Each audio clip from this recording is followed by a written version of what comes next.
Very good evening to all of you. So we have come again to the topic of PGBP.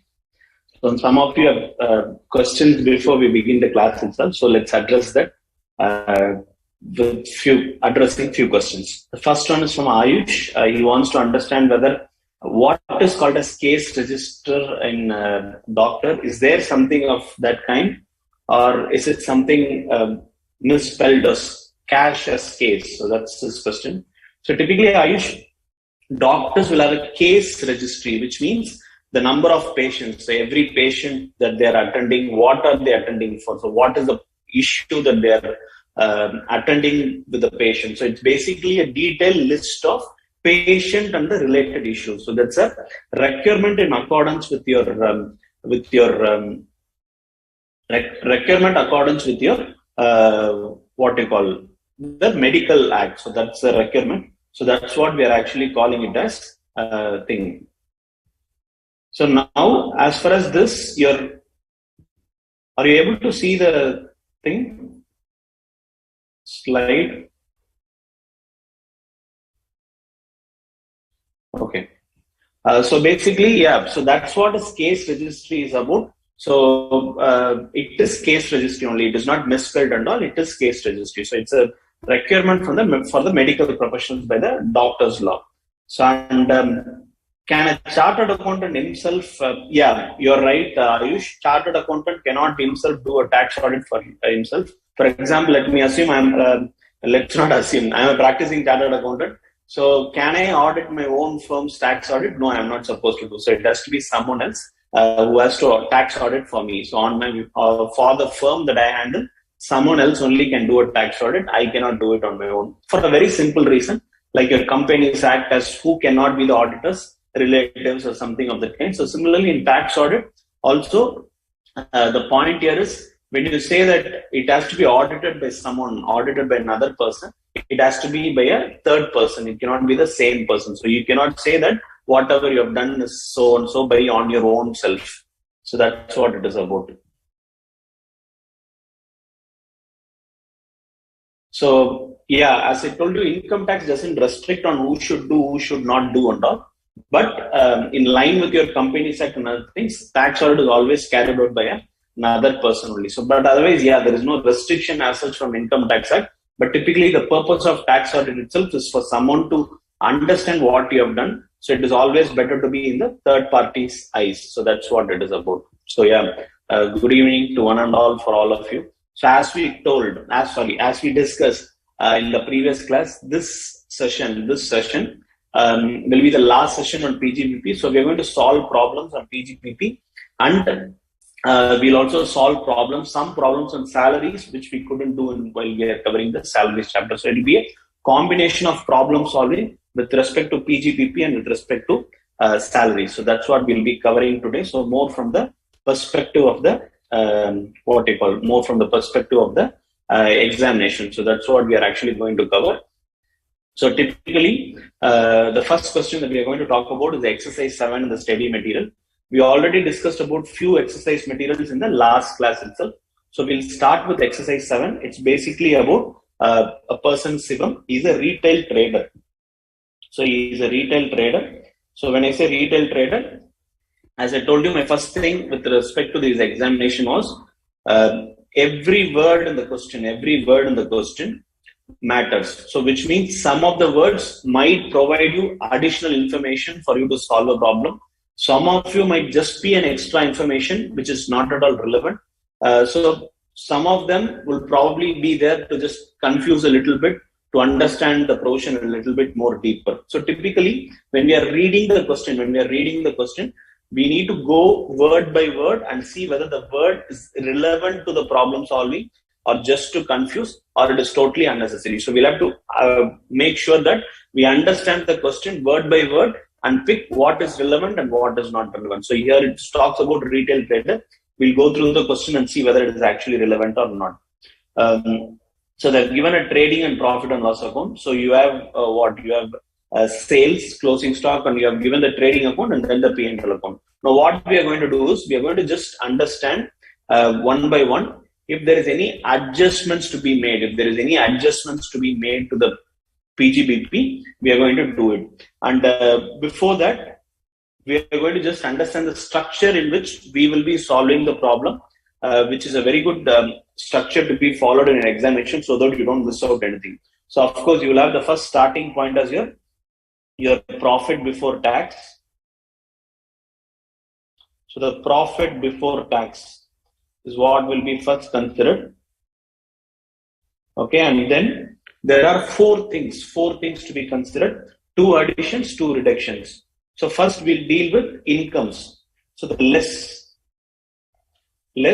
you need to reduce income. You need to reduce income that are not considered under PGBP, because whenever probably in the real class itself, when we are talking about what this income tax is all about, the first exercise after residential status is classifying the income under the separative heads, the separative buckets: salary, house property, business or profession, capital gain, other sources. So classifying the income. So this PGBP should have income only related to PGBP. So if your profit and loss account has income relating to other heads of income, that has to be removed and considered in the respective heads. Please understand, it has to be removed from PGBP and considered under the respective heads. So the first reduction is nothing but we'll keep it as income considered separately. So this is the first thing that we need to think. When you say income considered separately, this also includes exempt income. So when you say exempt income, you're going to reduce it here. You're not going to include it separately under the separated because it is exempt. So when you say considered separately, it could also be exempt income. And then we need to add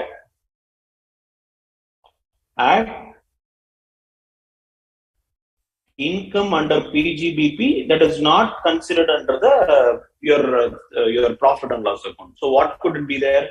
We saw deemed income under section 41, your case of bad debts, foreign exchange assets, remission or cessation of liability. So we saw various things, right? Under section 41, which should be treated as income, though it is not an income under your books of account. So that's the next thing. So you're adding income. So you're reducing income that is not going to be part of your PGBP. See, it's not a rule book I'm telling you. I'm telling you the logic behind why it has the structure.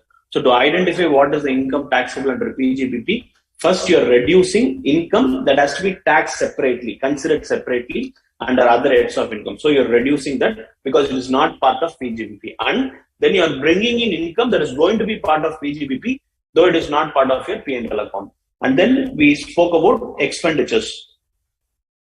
We'll first add expenditures. So the first thing to add expenditure is to what? Is expenditure disallowed. Expenditure disallowed. So what happens? I'm saying that this is not an eligible expenditure under Income Tax Act. So when I'm removing that expenditure,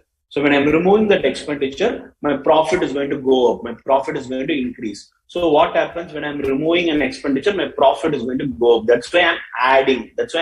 Because my profit has to go up because I'm removing that expenditure. Expenditure disallowed. What are all the sections? You have 40A, then you have 40A, there is 40 clause A, section 40A.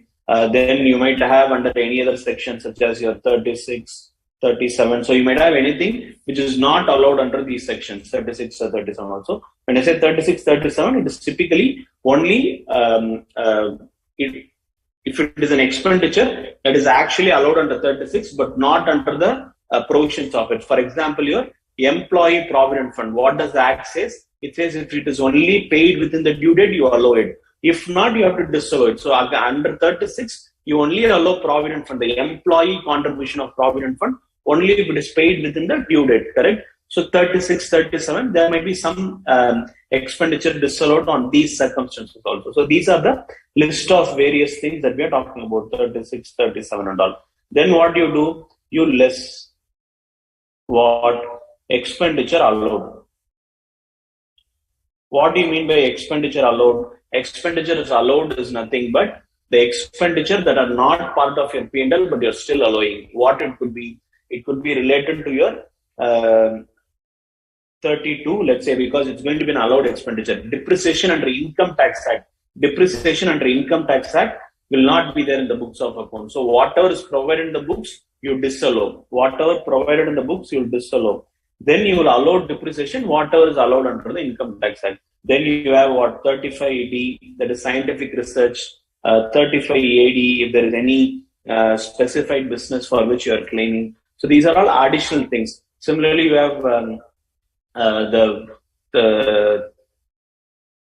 when you talk about this preliminary expenses or VRS related thing over a period of 5 years, family planning over a period of 5 years. So whenever you have such expenditure, which has a different treatment under the books of account, then it will come under here. So this is what you will also have 40A, right? Because with respect to TDS, it would have been disallowed in the earlier year. If it is subsequently deducted and paid, it has to be allowed in the subsequent year. Similarly, in both sections, you will have 43B. 43B here will be disallowed.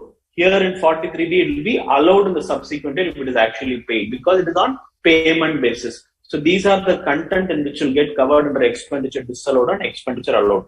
Now, what you will get after doing all this, what you get is your what? PGBP, that is profit or income from profit and gains of business or profession. So that's what you will get. So the structure is you start from profit before tax, you arrive at PGBP. In between, you have 4 steps, 2 reductions, 2 additions, 2 for income, 2 for expenditure. So what is it for income? You have to reduce income, that has to be considered separately, because very simple reason, it is not part of PGBP. You need to include income that is not part of books of account, but you are bringing it into PGBP. And then expenditure, there are 2 things. What does that? The first thing is you disallow expenditure that are not supposed to be allowed under the various sections of the PGBP section. And then expenditure that has to be allowed. So that's what it is. So we have written down the sections here itself. So this is what you will do, and finally you will come out PGBP. So that's what it is about. So this is the structure of calculating it. So this is how we are going to solve this problem, whichever we are currently seeing. So I'll just draw a thing. So what we are going to solve is,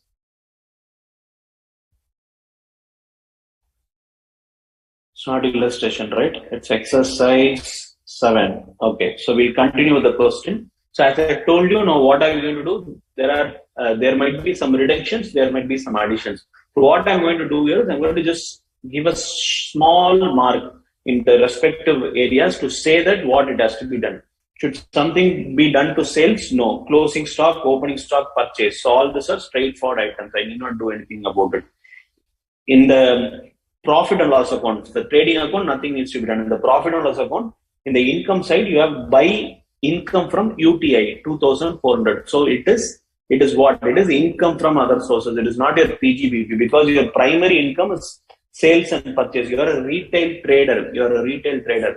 So anything from your share securities should be categorized separately. So income from UTI is like your dividend, which is taxable under income from other sources. So now what do? I'll have to reduce it.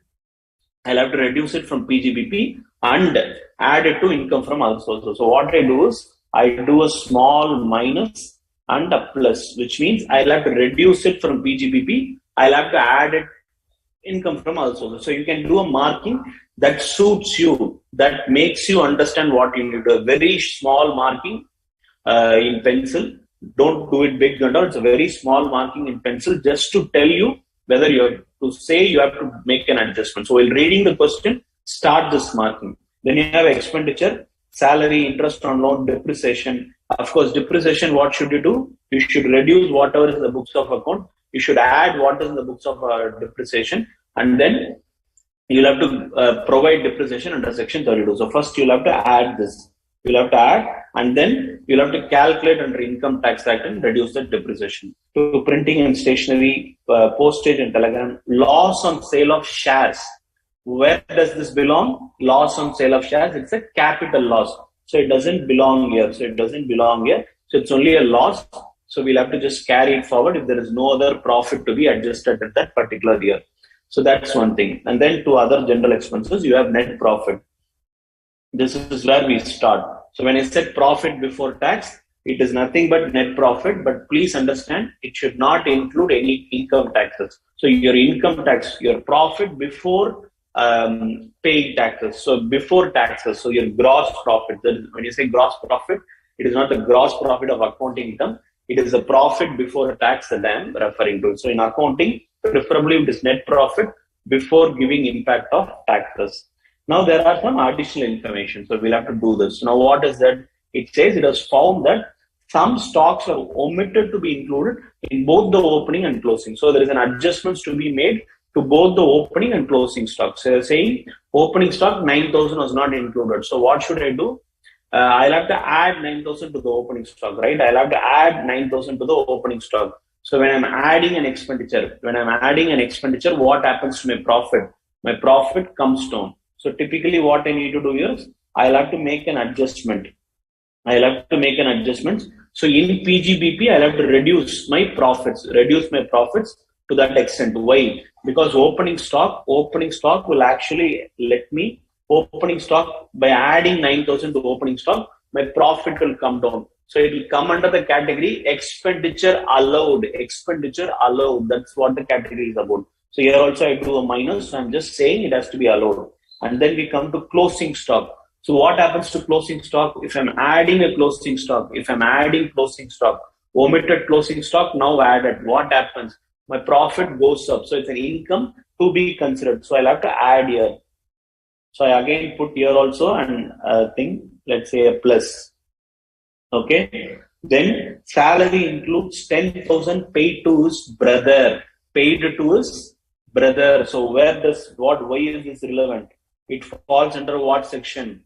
48(2), where we say any excessive or unreasonable payment made to a related party will not be allowed as an expenditure. So what is unreasonable here? 2,000. So what should be added to your profit?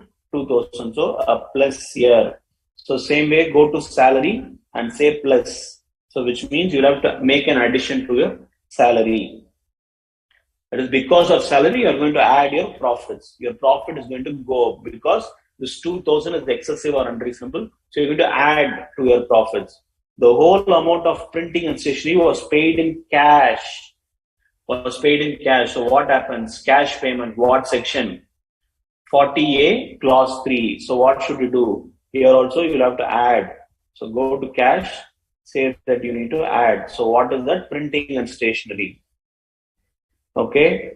Next thing, depreciation provided in the profit and loss account was based on the following information. So they're giving us information to compute depreciation under section 32. So whatever is provided in the books is 1,05,000. But what are they saying? It is based on a written down value minus depreciation. Please understand WDV as on 31/3/21 does not include depreciation. So books has to specifically tell you that depreciation has to be adjusted. So WDV on 31/3/21 minus depreciation. Only then you get the opening WDV. So opening WDV is 4,20,000. A new plant falling under the same block of depreciation was bought on 1st July 2021. Two old plants were sold on 1/10/2021 for 50,000. So there are sales, there are purchase. So now I need to account depreciation. So for depreciation, probably we'll have to do a separate, let's say working. So I'll put, I need to have a working to identify how much depreciation. So the W stands for a separate working is required. A separate working is required to understand what will be the depreciation. Based on that working, this depreciation will be allowed. Rents and rates include GST liability of rupees 3,400 paid on 7th April 2022. 7th April 2022. We are talking about previous year 21-22. So we need to see what should be done with respect to this particular situation. That is your GST liability of this previous year 21-22. So that's what we need to carry about. So now this is rents and rates. So what section it is about? GST liability. Taxes is allowed on payment basis. Payment before what? On or before due date of filing return of income under section 139(1), right? So 43D is applicable here. So to be precise, since it has been paid in April 22 itself, that is before return filing due date. The return filing due date for tax audit cases will be 31st October, whereas for other associates it is 31st July. However, whatever date it is already paid on 7th April itself. So it is allowed expenditure. So what should I write? I should only write a note.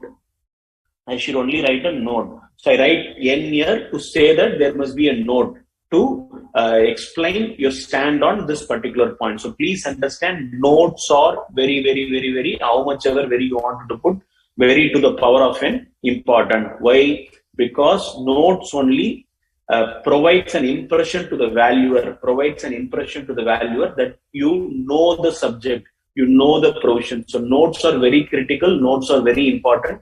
Please never take any exceptions to this rule of writing your examination. Notes are very, very critical to make a valuer, to make a evaluator understand that you have written the solution, you have solved the problem, knowing the provision, knowing the law. That is very critical, very important. So please understand that the notes is important. Other general expense include 2,000 paid as donation to public charitable trust. So when it comes to other expense, I'll have to make an addition. Why? Because whatever is paid to donation is not an eligible expenditure. However, later on, subsequently, you will study about the chapter 6A, where you will talk about donations being a claiming deductions for certain donations made. So we are not going to get into that. So as far as PGBP is concerned, donation is not an eligible business expenditure. Why?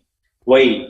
Because section 37 says the expenditure must have been incurred wholly and exclusively for the business. Only then it is allowed. So your donation is not an allowed expenditure. So you're going to add this expenditure. So this is what you are doing. Now, what is the requirement? What is that the question paper wants you to provide? It wants you to provide, compute the PGBP under presumptive taxation. Okay, under presumptive taxation. So what is presumptive taxation? 44 AD says, other than agency business, commission business, and the business covered under this logistics under 44 AE, for every other business can opt this presumptive taxation up to value of 2 crores under 44 AD. So what is the rule? 8% of profits will be your income, of the receipts will be your income. Similarly, if it is fully digital, to the extent the amount is digital, how much is your income? It is 6%. Instead of 8, it becomes 6%. So we need to do that. So we can probably take a view whether it is cash or non-cash. So depending upon that, we can apply 8% or 6%. So that is about it. And they also want us to solve by normal provisions.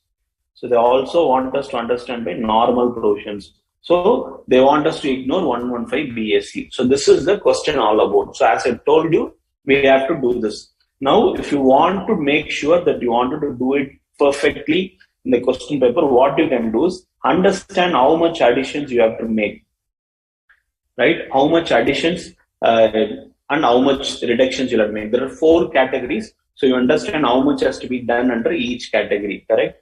So by doing that, probably while starting the question itself, you can space the problem and accordingly deliver the problem. It might help you, but this will come only through practice. So here we are talking about by closing stock, which is an addition.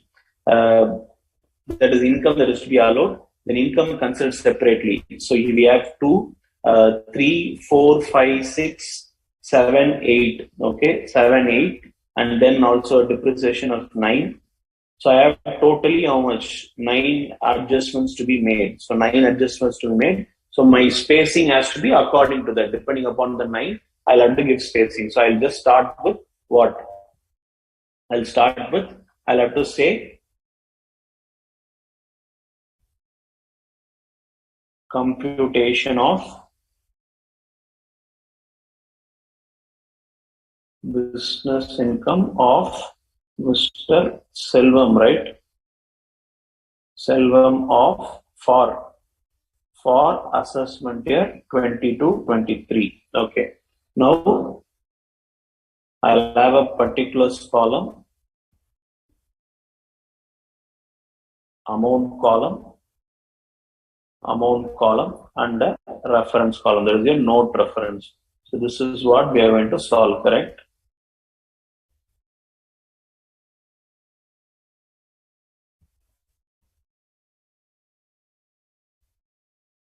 Okay, here what am I going to do? I'm going to, okay, so the first thing that I'm going to do is net profit. And I'm going to less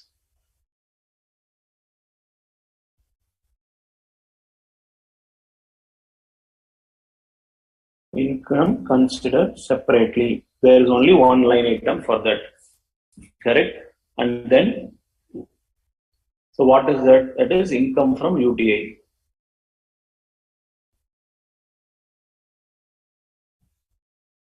Okay. So then you will have a total year. So then you have addition, that is you are allowing certain incomes, right?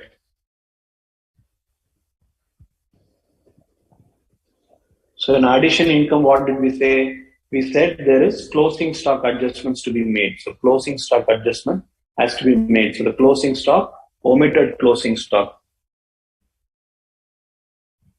So omitted closing stock has to be there. So we'll start writing the numbers. So your net profit is 50,000. And your income from UTI is 2,400. So 2,400 is an income from UTI, which has to be considered separately. And then you have additions. That is, you'll have to treat about expenses that are basically what incomes that needs to be considered. So you're going to add whatever is the expenditure that are not allowed. Similarly, we also have to add income which is to be considered as an income at this point in time. So what is that income that you're going to consider? So it's basically undervaluation of closing stock. So undervaluation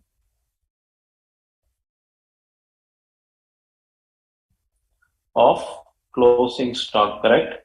So there's a closing stock now needs to be adjusted for. So it is 47,600. So undervaluation of closing stock, by what extent it is? By 18,000. So once I complete an adjustment, I can actually do this. Okay. And now closing stock. So closing stock is how much? What adjustment you'll have to do? We'll have to do 18,000. So you go back here, add 18,000. So this is nothing but an income. Closing stock is kind of what you call, technically it is not an income, but just from the angle of your credits, right? So the credits that are needs to be provided in the income tax. So 18,000 will be added. So what will be the income? It will become 75, right? 75,600. Now we can come to income. So I'll have to add expenditure disallowed. Correct? I'll have to start with this. So we'll start with this side. So now I've done this, I've done that. That is from the credit side, I've done this and this. So that is done. Now I'll have to come to the expenditure side. As far as this opening stock adjustment, I'll have to reduce. Now we are there in addition. So what is that I need to addition? First salary, correct? So I'll have to do under salary. So what is that from salary? Salary, I'll have to say that is salary to related party under section 40A2. Whether section is important? No, not at all. So it is always okay not writing the section, but you'll have to only write precisely the point. So it's basically salary paid to related party that is unreasonable. So how much was that? 2,000, right? So I'll write in the sub column because there are multiple numbers, 2,000. So I've completed salary. So that is done. So I can come here also. Salary is done. The next point is printing and stationery. Printing and stationery, it is how much? 23,200. So printing and stationery in cash under section 40A3 if you are very sure, otherwise you can definitely leave it. So sections that you know for sure, you can always write. If you're not sure, it is pretty much okay to leave it. Do not write it wrongly. But there is a flow in section. As I've told you, even in last class, I started writing all sections that we continuously understood. There will be a flow in the section numbers that we are studying. So it's not at all difficult for your level of knowledge. So it is pretty easy, just that it needs some practice plus confidence. Only these two things that require for you to understand the flow of the section and the section numbers. It's definitely not a difficult task. Please understand, it all boils down to practice and confidence. Only these two things, the belief that you have on you and the practice. So printing and stationery is 40 A3. So what is 40 A3? Printing and stationery, right? 23,200. So I am disallowing 23,200. Okay, that's done, correct? So now let's take this further beyond. Wherever if there is any notes that needs to be added, you can always add on, okay, to the thing. So that's actually allowed also. So far there is nothing much to be given as a notes. So we are leaving it. Okay, and next thing, we have completed this printing and stationery. And then loss on sale of shares. So it's basically a loss that is not allowed here. Also, we also have depreciation. So we need to do depreciation also. So depreciation in the books of account. Depreciation in books.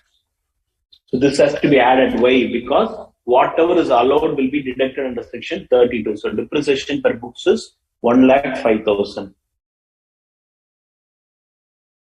Okay, next thing, depreciation is done. Loss on short term. Loss on short term capital loss, correct? So that is how much was that? 8,100. 8,100. And then you have other expenses. So what is in other expenses? Donation, right? So donation is 2,000. So I'm going to add donation.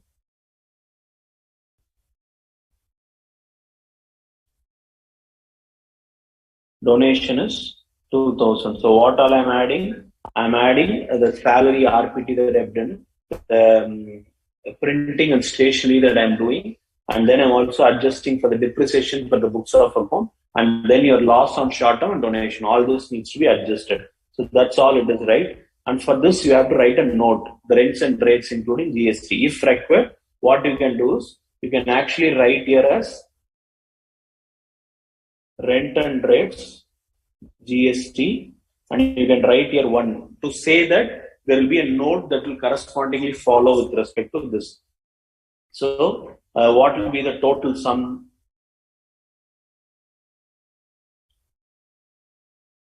So, I'll just add this.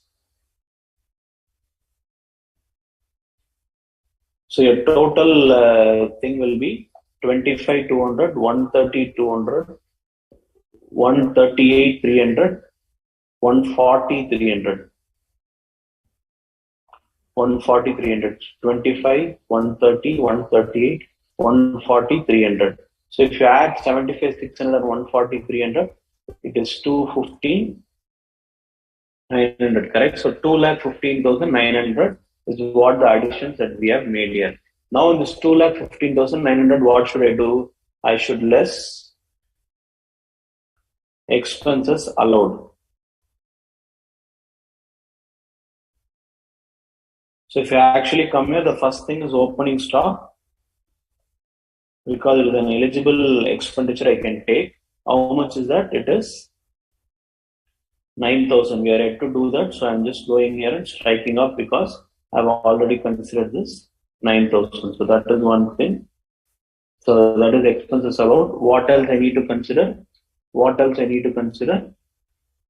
I need to consider depreciation. Depreciation should be booked according to the books of account that is under the Income Tax Act under section 32. So I'll write depreciation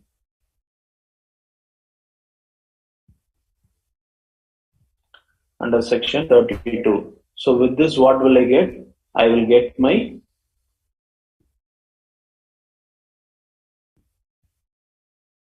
PGBP. We will write this as note 2. So the note 1. Note 1 will typically say that whatever GST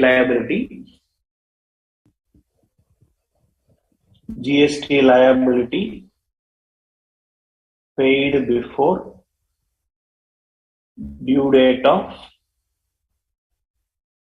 filing return of income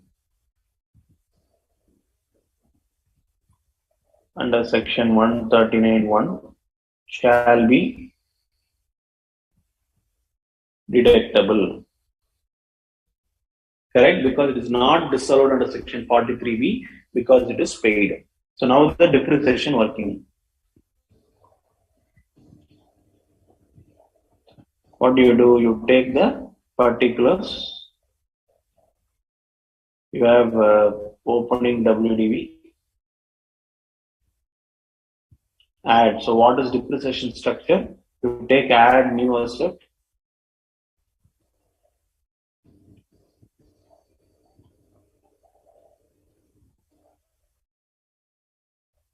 So your opening WDV is how much?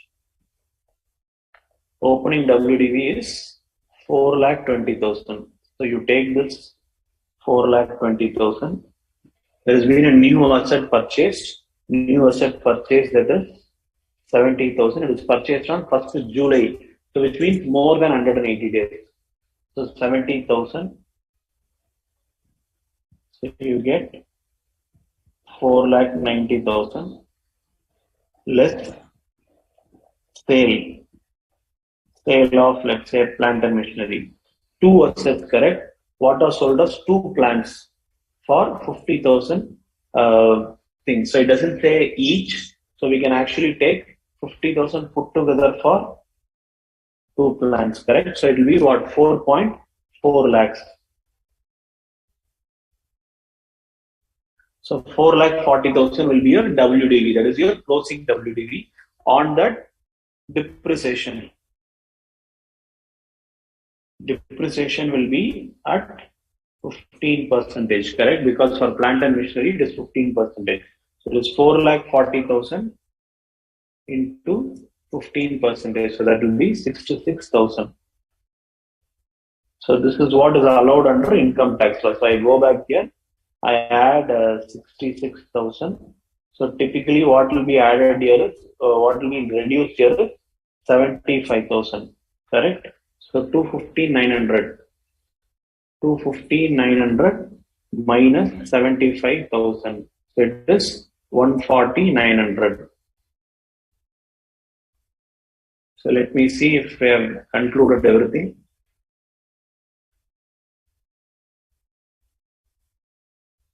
$50 minus 2,400.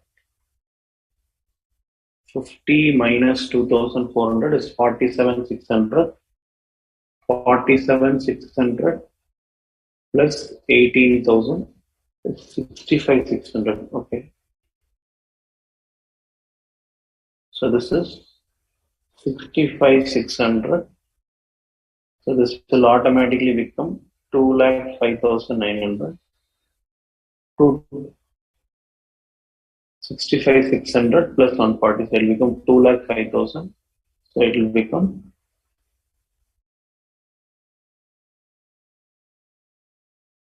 130,900. Okay, so that's what it is. So now we will have to see that we have attended everything. So I've written the notes, I've done the working. So as you keep doing this, you keep striking off one by one so that you know that you have ticked all the boxes of the problem. So you know that you have not left out everything. By doing that, you get this answer. Now, according to your regular PGBP, it is going to be 130,900. Now, what the question say? Presumptive taxation.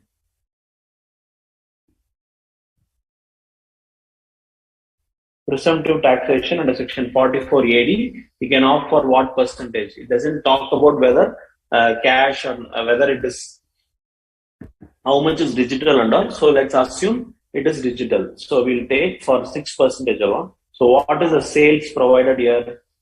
Your sales is 1,12,11,500. So it is 1,12,11,500 into 6%. Okay. So presumptive taxation under section 44AD. Since it is less than 2 crores, he can also opt for presumptive taxation.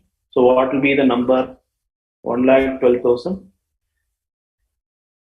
1 crore 12 lakhs 11,500 into 6%. That is 672 690. But whereas your actual thing is only 1,30,000.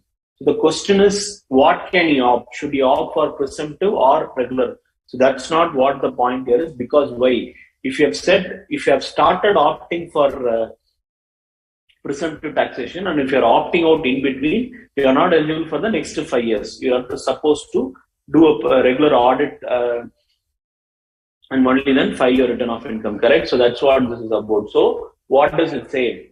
So now here we are not actually talking about which one to prefer. We are just saying if it had been presumptive taxation, his income would have been 6,72,690. If he has been following this books of accounts, his income will be only 1,30,900. So that's what the question is about. Clear? So that's your exercise 7. So let me see if there are any questions to this.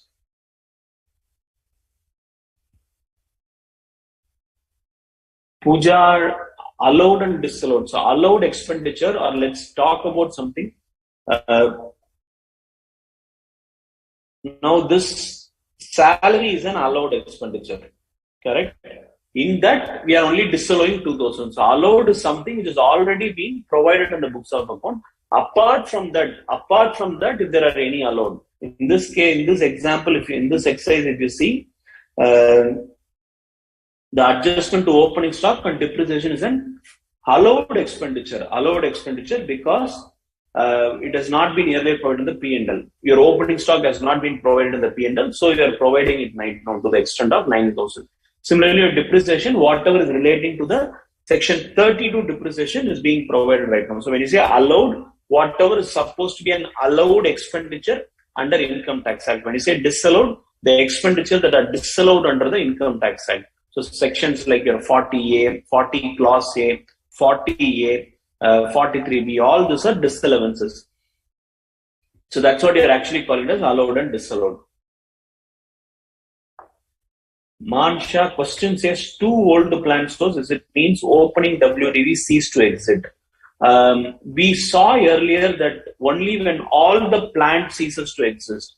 So typically, if you actually see here, the problem says on 1st July, they have purchased one plant. And in October, it says 2 plants. So first of all, the question is not revealing how many plants were they having on 31st March 2021. Question is not providing that information. So unless your WDV turns negative, you are not supposed to stop. You are not supposed to stop calculating depreciation. So only when your Only when your WDV ceases to exist. That is when all your assets are sold, or your WDV becomes negative. That is your sale consideration goes beyond your WDV. So only then you can actually stop calculating depreciation. Otherwise, depreciation has to be calculated. Akash Neil, after adding closing stock, income is 65,600. Yeah. Correct. So Swati, Akash Neil, Karthik. If I had seen this earlier, probably I would have corrected it at that time itself. Anyway, thank you, Karthik, Swati, Akash Neil, for correcting it. It was not 75,600. If you see, I'm not using a calculator. I'm just trying to do it on my own. So here and there, I'm just missing it. So it is 65,600, not 75,600. Correct. Akash is loss on shares related to capital gains. Yes. So whatever loss we are reporting here, will be considered in capital gain chapter. Similarly, whatever we are treating here as income from other sources will be considered in income from other sources. So this income from UTI is an income from other sources, so it will be allowed there. If interest on loan is paid in cash, then also it is disallowed, Rekha. Rekha, see, interest, any payment more than 10,000 if paid in cash is disallowed. But if you actually see, there are exceptions to this. Rule, where we saw If the actual payment is to a government or bank or someone like this, then it is not allowed. So if you are paying interest to a bank, if you are paying in cash, it is allowed. It is not disallowed. So there is an exception to payment to banks and your government and all. So if your income tax, your GST, all these are paid in cash, it is okay. So interest on loan paid in cash to a third party other than bank will be disallowed if it is more than 10,000. So not the entire interest. If it is more than 10,000 only, then the interest is disallowed. Shruti, question number 9, definitely I'll solve it next.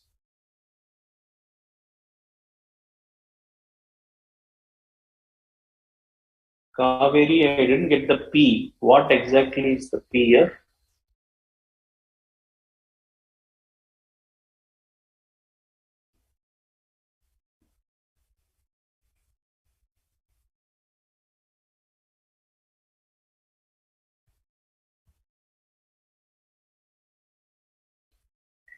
I don't understand what the P that you're referring to, Kaveri. So probably if you can just give it in the little bit of understanding in the query, probably I'll explain it.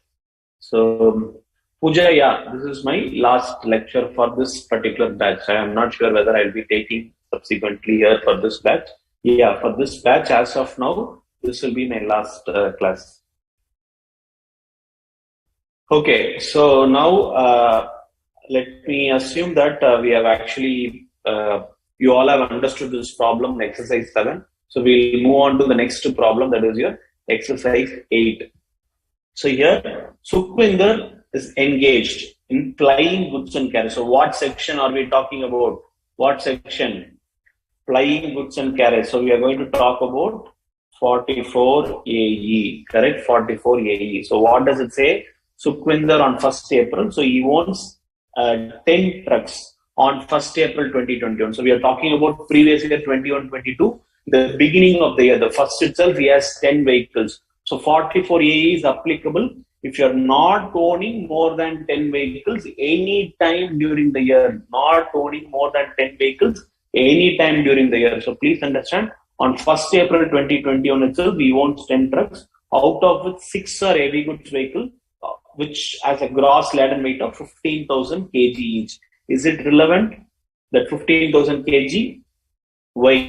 Why is it relevant? Because if it's heavy goods vehicle, the rate under 44A, the income under 44A is 1,000 per ton, 1,000 per ton. So you need to know the total weight of that particular thing. So on 2nd May 2021, he sold one of the heavy goods vehicle. So if he's selling, it is still less than 10 only, correct? And purchased a light goods vehicle. So he has sold a heavy goods vehicle and he has purchased a light goods vehicle on 6th May 2021. So again, on 2nd May, he has 9 vehicles. On 6th May, he has 10 vehicles. The new vehicle could, however, be put to use only 15th June 2021. We are going to see whether that is relevant. It is actually purchased on May, but put to use on what? Put to use on June 2021. So whether that matters is what we are going to understand. To know this, 44AE only talks about owning the vehicle. For the time period the assessee owns the vehicle, he has to pay. Put to use is not relevant. So put to use is not relevant in 44AE. So that's the one thing. But he also has the following income. He says that this is what my freight charges I have collected, operational expenses, depreciation, other office expenses. So he knows what is his net profit from this businesses.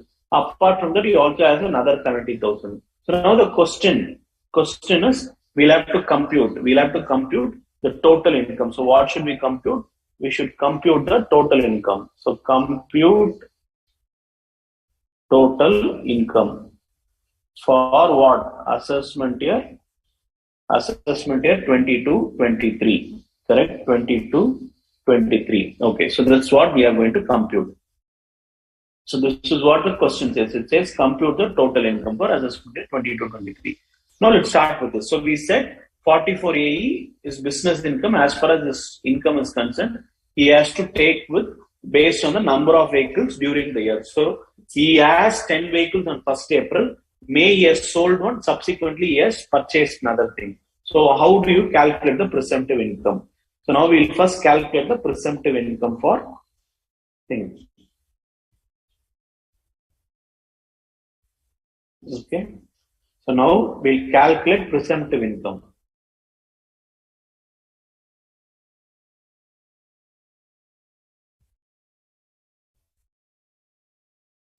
So presumptive income should be calculated first. So what does the presumptive income says? We'll have to first talk about the vehicle type. So we'll keep it as vehicle type. Okay. We'll take number of vehicles. That is number of vehicles. Then what? Months. So for how many months should we calculate?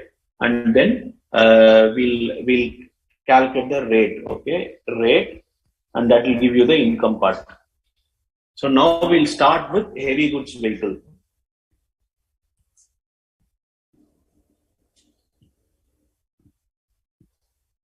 So we'll start with heavy goods vehicle.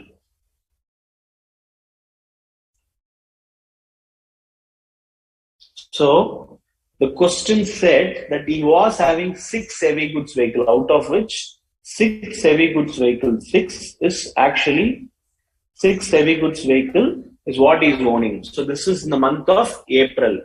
And on 2nd May, please read the date, 2nd May. Why is this relevant? Because a month includes part of the month. So even if you're owning it on 2nd May, it still is what? It still is it is still considered as a month. So here for this 6 vehicles, he had 6 vehicles. So let's say till what do you call the vehicle sold. Let's keep it as sold heavy goods. So sold heavy goods vehicle he was owning it on April and May. So he was owning it for it was actually one vehicle. How many months? 2 months. That is April and May. So it is 1,000 per ton. It is 15,000 kgs. So it is 15,000. So rate is 1,000 per ton. So the income will be 1,000 per ton. That is 15,000 is what it is about. 15,000 into 2. 15,000 into 2 will be 30,000. Okay. So it is nothing but we'll keep this as 15,000. It is nothing but 1,000 into 15. So 1,000 into 15 is what you're actually calling it as 15,000. So the heavy goods vehicle, of the vehicle which was sold in May, it is thing. The other heavy goods, how many? In total 6. We have only considered 1. So the balance 5. The balance 5 was there for the entire 12 months. So here also it is going to be 15,000. So it is going to be 15,000 into 12. That will be how much? 15,000 into 12 into 5. So it is nothing but 15,000 into 60. So it will be 9 lakh. Correct? How did we get this? It is 15,000 into 12 into 5. So this all put together only is your thing. So that is your heavy goods vehicle. And then you'll have to go to other vehicles. So what do you with the other vehicles? If 6 is heavy goods vehicle, 4 heavy goods vehicle was what he was the only one. But he has also purchased one in May. So new heavy goods, new vehicle. So new vehicle was purchased in May, 6th May. It was purchased in 6th May. So May should also be counted. So from 6th May, that is from May till March, how many months? 11 months. 11 months. How many vehicle? 1. So 11, how much it is? 7,500 per month, correct? So 7,500 into 11, that is 77 plus 7,000, 75 plus 7,500, that will be 82,500. And the other vehicles, other lightweight vehicles, that is, he has been owning how many vehicles? 4 vehicles, correct? Out of 4 vehicles, how did we get this 4? 10 minus 6, because 6 was heavy goods vehicle, he was owning 4. So for 4 heavy goods vehicle for the entire 12 months, 7,500. So how do you do? 48. So 7,500 into 48. How much it is? 3,60,000.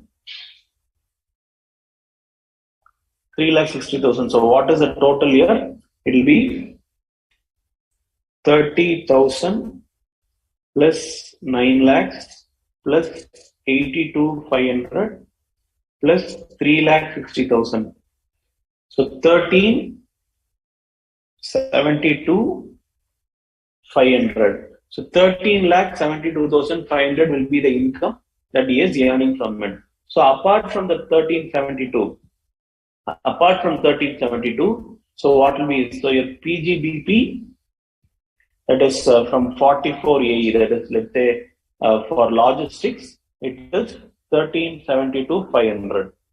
Other PGBP, that is, other than this, your PGBP was supposed to be 70,000. So it will be 14,42,500. Had he maintained books of accounts, it was, how much was that? 4,45,000. So 4,45,000 and 70,000. So that will be 5,15,000. But this, if you are owning less than 10 vehicle, whatever it is, as per Sukhwinder is concerned, see, typically the rule says 44AE says computed income, that is your presumptive income, computed income or your books income, whichever is higher, should only be treated as income. So 7,000, that is your whatever you have computed or whatever is earned, whichever is higher will be considered as an income under section 44AE. But here, whatever you have earned here in business books of income is actually what? Lower. So now the question comes, can Sukhwinder adopt that? Can Sukhwinder adopt that? When we are studying about this, we read about section 44AB in tax audit. One of the requirement of tax audit is, if you fall under section 44AE, income is lower than prescribed limit. If your income is lower than prescribed limit, then if you need to follow this lower limit income, you'll have to do a tax audit under section 44AB. So if you want to opt an income, so if Sukhwinder wants to opt 5,15,000, then 44AB is mandatory. So he has to maintain his books of account, also has to get the books of account audited under section 44AB, because his income is lower than the limit prescribed under 44AE. Please understand, 44AB is mandatory. If your income reported under section 44AE is your income reported is lower than what has been prescribed under section 44AE. So in accordance with what has been prescribed under 44AE, the actual income is 14,42,500, but as for books of account is only 5,15,000. So if you still wanted, if Sukhwinder wants to follow this 5,15,000, is okay. It is allowed. He is allowed to do that, but the books of account should be audited under section 44AB. So that's the rule. So to follow this, he must audit his books of account under section 44AB. So he has to maintain books of account under 44AA and get it audited under section 44AB to claim a lower income. So that's the provision is all about. So that's the next question. Kaveri, okay. Plant and machinery and presumptive term part. See, the presumptive taxation in question 7, I'll just go back to the previous question. So presumptive taxation is, if you are following presumptive taxation, it is 8%. So the rate here is, 8% or 6%. So this is if, this is for bank, to the extent you have received it in bank. This is for other mode. Now, what we are assuming is the entire 1 crore 12 lakh 5,500, 1 crore 12 lakh 11,500. We are assuming this entire thing would have been received from the banking mode. So we are applying 6%. So we are applying 6% instead of 8%. So that's only presumptive. Plant and machinery, what did I say? It's basically opening WDV, the structure what we discussed about depreciation. You take the WDV, you add new assets, you reduce sold assets, whatever WDV you get, you have to apply depreciation on that. So that's what we have done. So we have taken the opening WDV and then we have added new asset because it is an addition to it. You'll have to reduce whatever is the sold asset. Now on this difference only you calculate depreciation. This is more than 180 days, correct? This asset has been used for more than 180 days, so whole depreciation. Otherwise, you only should have given half the depreciation.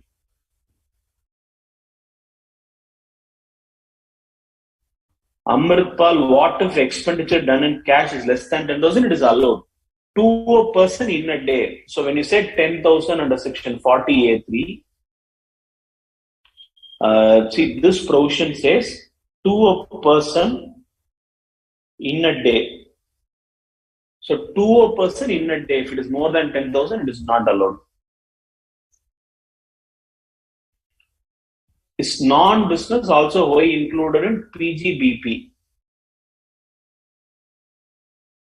I'll just go to the question. The question does not say non-income. It says other business, non-business. Okay, non-business income. So here we are just trying to tell the total income. So we are only trying to do the total income. So typically your PGBP, to be precise, we will have to treat it as whatever income. We are just computing the total income. So just to understand which should opt. So I'll call it as other PGBP bar other source. Okay, I'll just call it like that. So we are trying to understand the total income to see which should we choose to maintain books of account or choose this 44AE. So that's how we have done it. Please repeat 44AB part. See, Amrit, what the provision says, 44AE says is, you're supposed to report minimum of this income. That is your 7,500 per vehicle or 1,000 per ton in case of heavy goods per vehicle. You're supposed to report minimum of this income. So 44AE is the minimum level. You cannot report income lower than that. You cannot report income lower than what has been prescribed under section 44AE. When I say cannot, it is not actually that it is not possible at all. What the law says is, in case if you wanted to report lower income, than what has been prescribed under section 44AE. So if you want to report lower income than what has been prescribed under section 44AE, income tax says you will have to follow provisions of section 44AB. What is 44AB? The books of accounts must be audited by an external chartered accountant, and a form 3CA or 3CB should be filed along with an annexure form 3CD. So to do this tax audit, so in case of Sukhvinder, if he wants to opt to this lower income, if you want to opt this lower income of 5 crore, 5,15,000, he cannot choose 44AE. Once he is not choosing 44AE and choosing a lower income, 44AB comes into the picture. What is 44AB? If you are reporting an income lower than the income prescribed under section 44AE, your books of accounts must be audited under section 44AB. So that's why we are saying you will have to compute income or books of income. You only have to treat whatever you wanted to do. But if you wanted to book a lower profit, you are free to do by adopting tax audit. So that's what the question is about. So that is 44AB.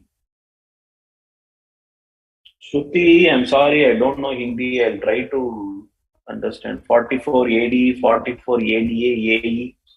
Okay, if my understanding is correct, you have asked me when to apply.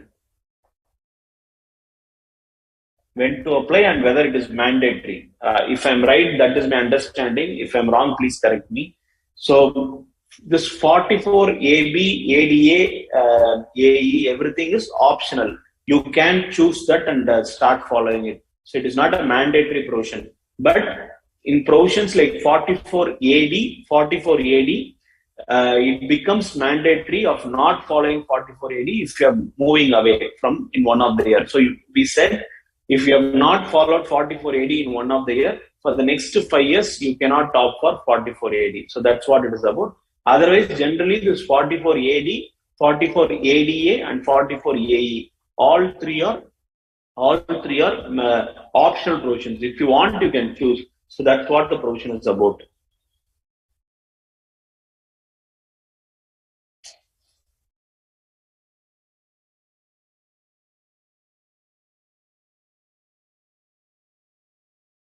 Okay, so we'll move on to the next question. Exercise number 9. So as far as this exercise number 9 is concerned,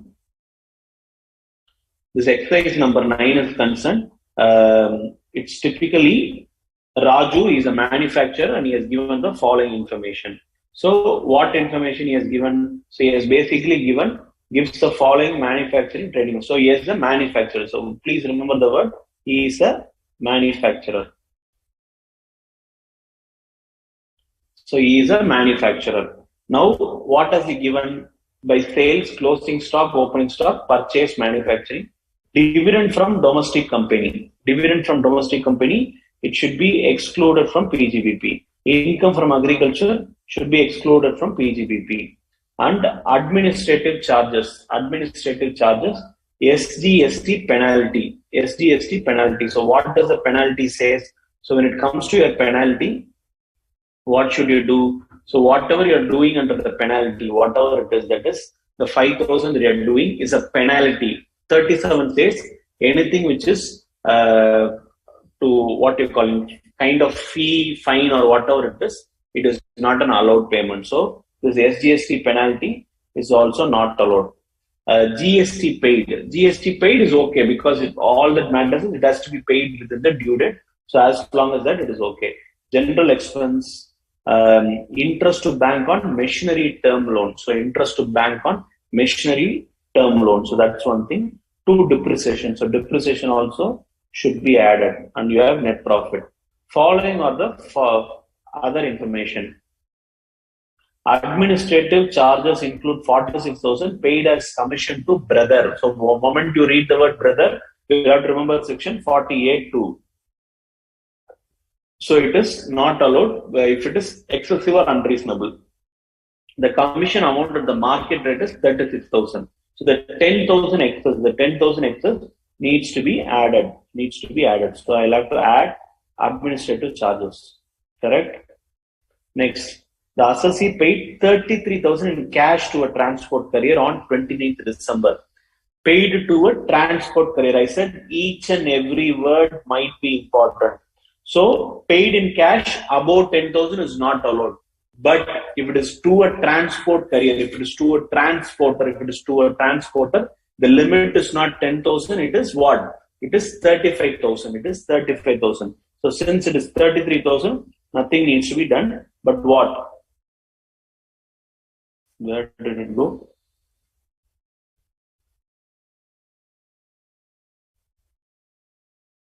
So since it is 35,000, less than 35,000, it is allowed. But you'll have to clarify this via note. Okay. Next, the sum of rupees 4,000 per month was paid as salary to a staff throughout the year, and this has not been recorded in the books of accounts. So whatever you're doing, that is salary is being paid, it is actually an allowed expenditure only. It is an allowed expenditure. So it has to be accordingly considered. So whatever you are considering as an expenditure, this house, sum of 4,000 per month was paid to salary to a staff. So whatever is being paid to a staff, if it is not recorded in the books of account, now you will have to record it. But there is a situation that let's say whether it was intentional or not intentional, whether what the salary not being recorded, is it intentional or is it not intentional? How do I know that? only that person will know. Raj, right? So probably only Raju will know. As a student, how will I know?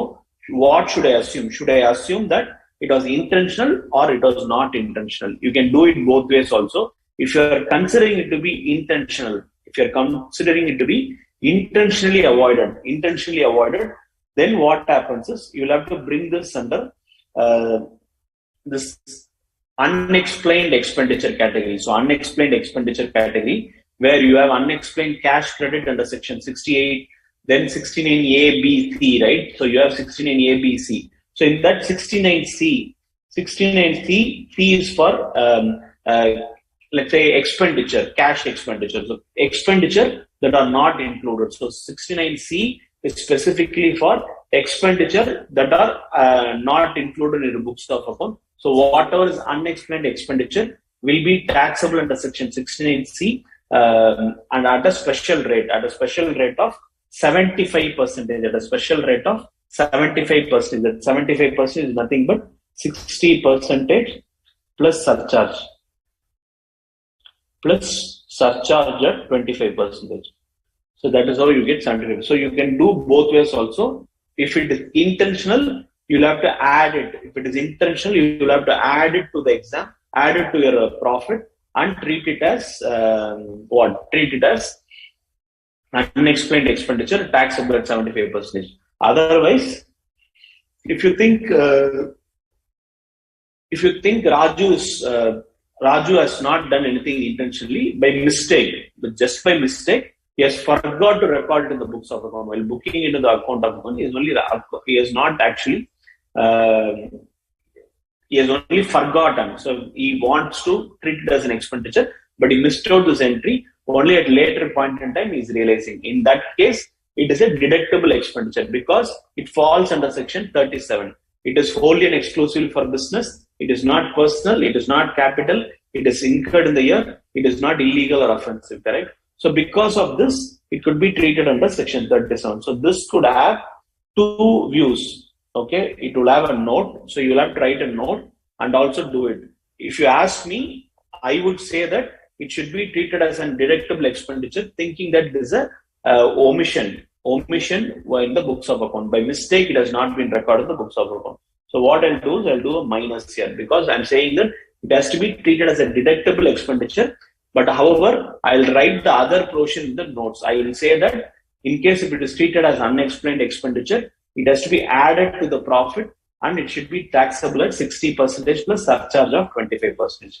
So that is your salary to staff. So for time being, what we are going to do, we are going to only do reduction. So in our solving, we are going to do a reduction. Where is salary here? Okay, salary is not separately listed. So we'll just assume that this is a separate line item. Bank term loan interest actually paid up to 31/3 was 20,000 and balance was paid in November 2022. So this term loan, whatever has been got, 60,000, they're saying only 20,000 was paid in 31/3/2022, before 31/3/2022. Rest was only paid in November. So Raju, his total sales is 2.32 crores.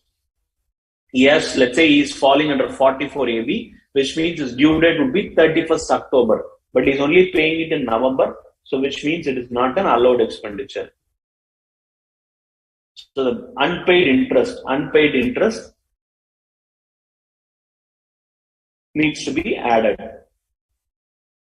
Housing loan principal repaid during the year was 50,000 and it relates to residential property acquired by him in 2021 for self-occupation. So this is relating to section income from house property. So 50,000 is the interest.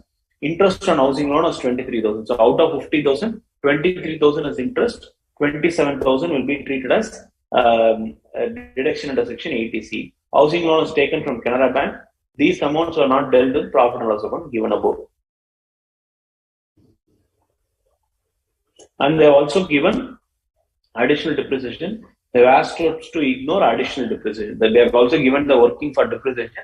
They have asked us to ignore additional depreciation. So we have to only calculate the actual depreciation. So this is what it is about. And they have also asked us to ignore application of section 14A. So 14A is typically 14A is typically an exempt expenditure relating to exempt income.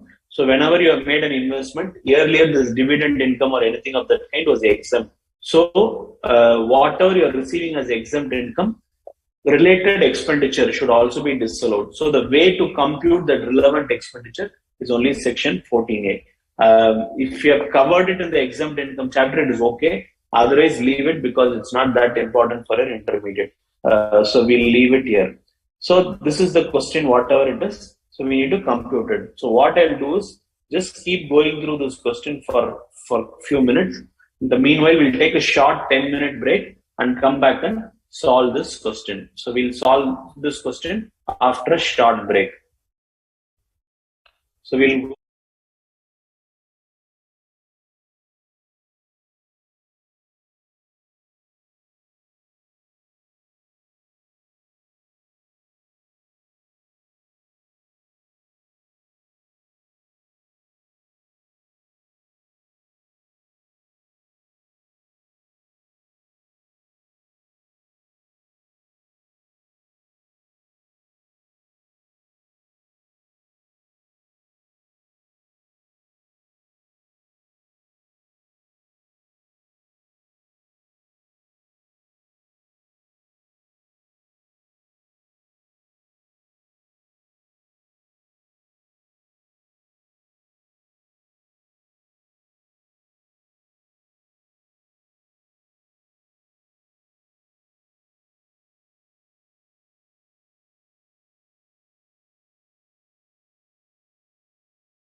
Yeah. So yeah, welcome back. So this is the question that we have been discussing, right? The exercise 8. So now we'll try solving this. So basically, we'll start with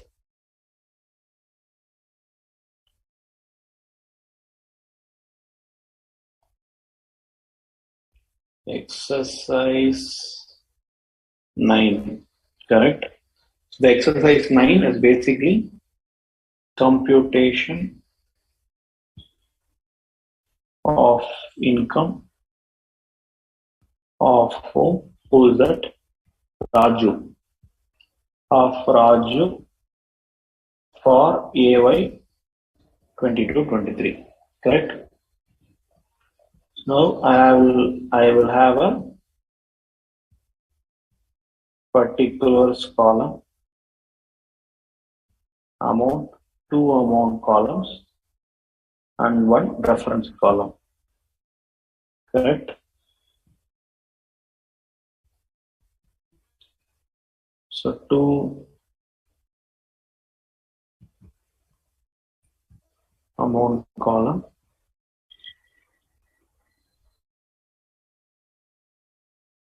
and then reference column. Okay, so this is what we are now doing.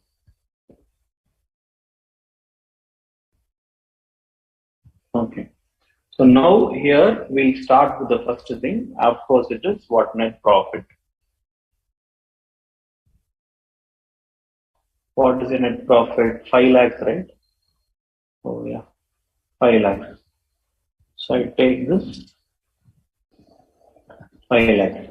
Now, what should we do? There are 4 line items we said. Two for income, 2 for expenditure. So we'll first start with less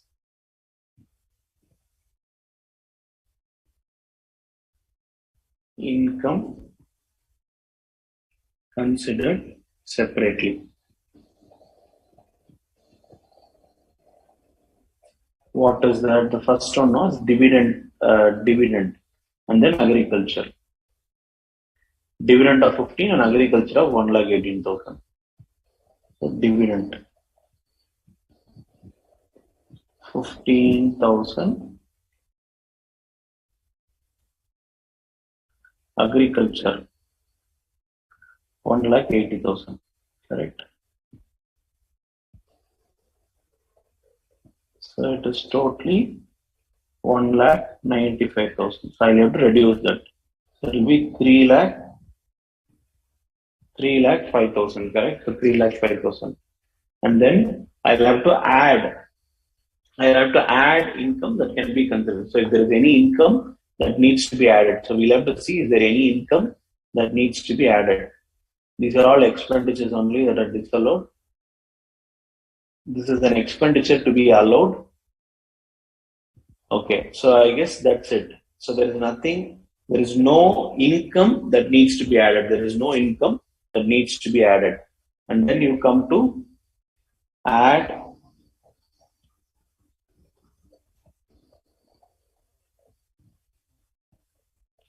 expenditure disallowed.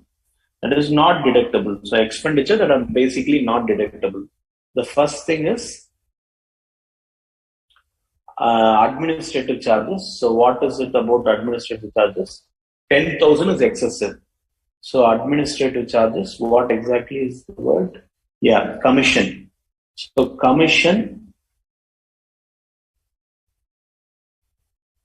under section 40A2 is how much? 10,000. So that is commission, first thing. So you've done this, you've done this. Next is penalty. So SGST penalty under section 37 because it is not allowed. It is not allowed. So under section 37, it is typically not allowed. So how much is it? 5,000. So that is SGST penalty is not allowed because it is not an allowed expenditure under section 37. So that's what it is about. So the 5,000 is actually disallowed. So that is okay. GST paid, nothing to do. General expense, nothing to do. Interest on machinery term loan. So interest on machinery term loan, what exactly it is? Bank term loan actually paid up to 31.3. So this is 43B. So interest under section 43B. So out of your 60,000, 20,000 is only paid, correct? So bank loan only 20,000. So balance 40,000 will have to be added back. And it will be allowed in the next year. It will be allowed in the immediate next year, that is previous year 22-23, because it has been paid in November 2022. So it's only matter of time. 43B allowance is only a matter of time. It is not allowed if not paid. In the year of payment, it is allowed as an expenditure. So that is 40,000. Next is depreciation. So depreciation, you'll have to add whatever is depreciation per books. So that is what 2 lakh. So 2 lakh is also added. So anything else that you need to add, 10,000, 5,000, 40 and 20,000. And apart from this, you'll have to write a note for this, right? So we'll write here as cash to transporter. We'll write a note. Okay. So here you add a note.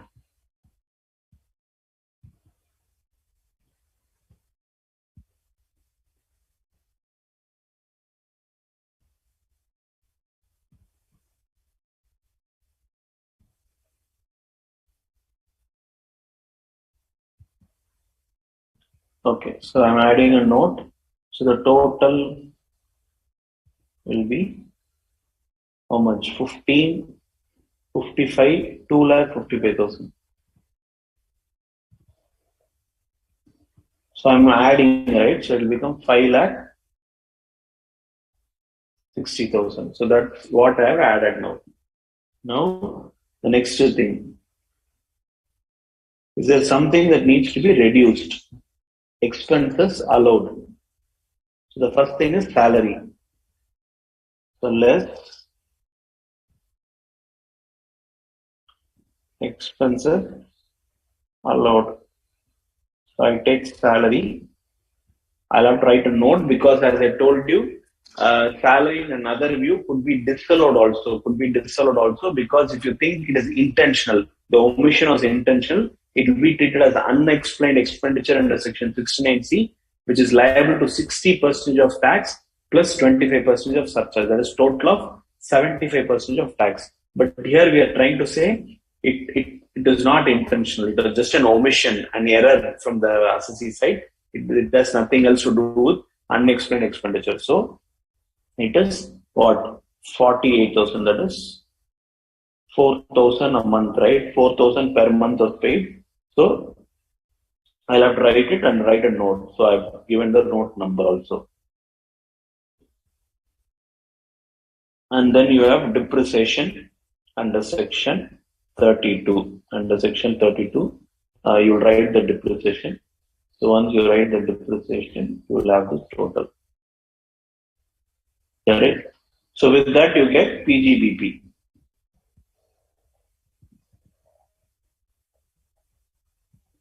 So with that, you will get PGBP. Whatever is your PGBP.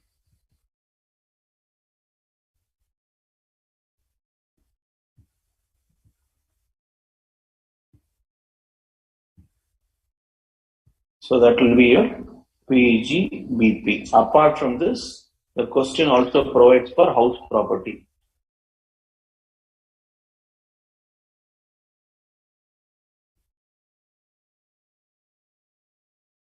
It's only a self-occupied property.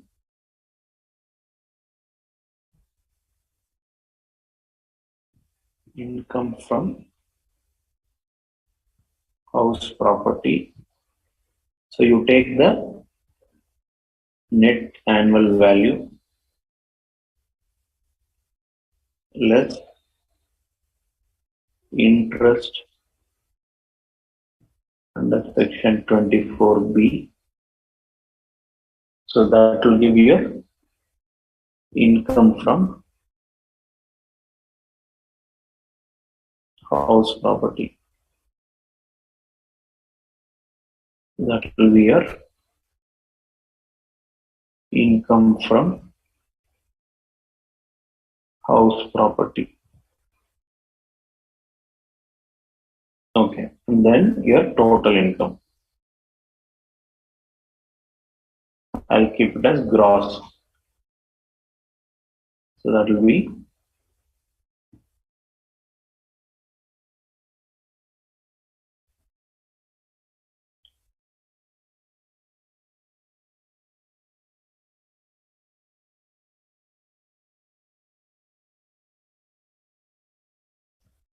your gross total income. Okay. So now you'll have to do the depreciation working. So for depreciation working, I'll write 3. So what is the depreciation working?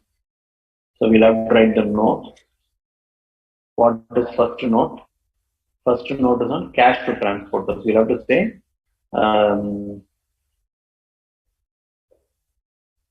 limit of cash payment to transporters is 35,000. Hence, no disallowance under section 40A 3. Correct? What is the second note? Salary. We said salary omission. Salary not recorded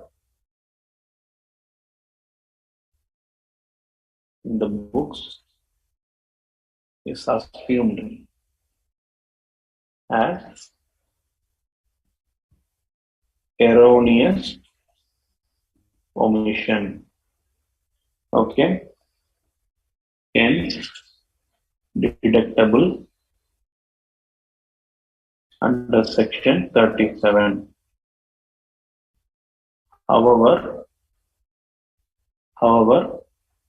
if salary not recorded is recorded may attract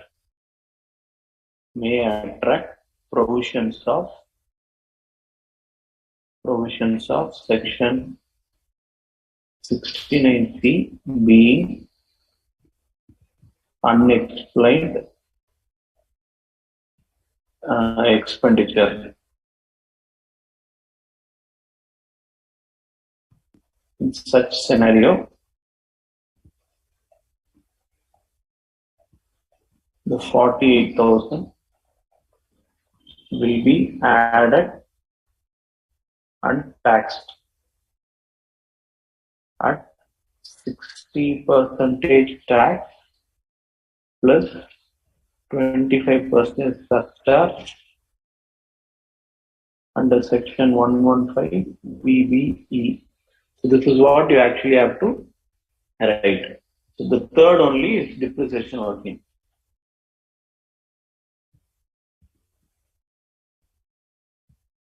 Third only is depreciation working. So what exactly is depreciation working? Depreciation opening WDV. They also given the closing WDV and the opening depreciation. Correct. So typically opening WDV.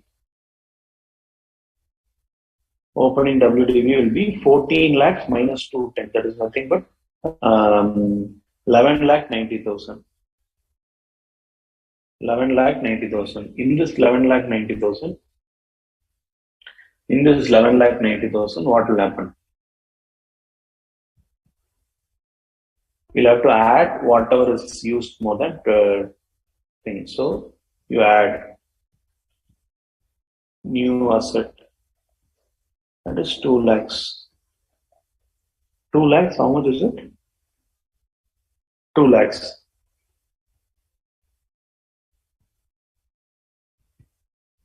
Okay, 2 lakh is more than another 2 lakh is less than 280. So basically, for 2 lakhs it is only 50% depreciation. For the other 2 lakhs it is 15% depreciation. So typically, your 14 lakh and then 2.1 lakhs. 2.1 lakhs is what it is about. So that is will be the WDV, right? I will keep it as 6 total, 4 lakhs. So 15 lakh 90,000.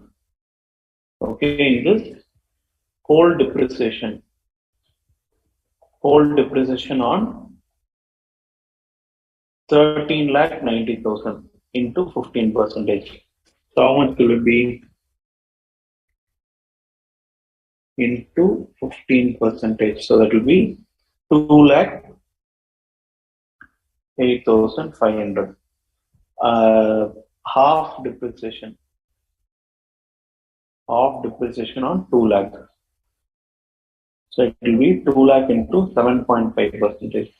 So that will be 2 lakhs into 7.5%. That is 15,000. So 223,500, correct? So go back here, fill the 223,500. So it is total 271,500. So that is 5,60,000. 5,60,000 minus 271,500. That is what? 288,500.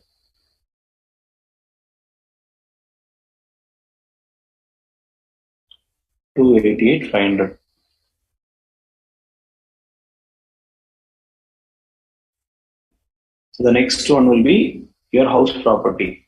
So your net annual value is going to be nil. So your interest on this housing loan is basically, how much did they say? 50,000. 50,000 to 23,000 is only the interest, right? So I have considered this also. So 23,000. So it's a loss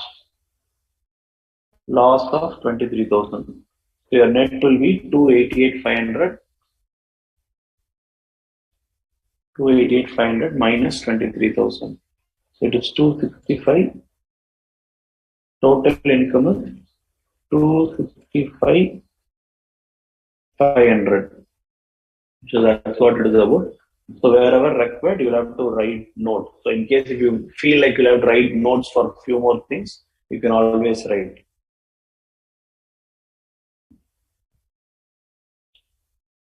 For example, we can write a note for this GST penalty saying that it is not considered as the allowable expenditure under section 37. So we can do that. Similarly, we can also write a note for this commission under section 40A3 saying that this was 40A2 saying that it is excessive or unreasonable. So you can write things like this. Okay, so that is question number 9. So with that, we have completed this question. I'll see if there are some questions to be answered.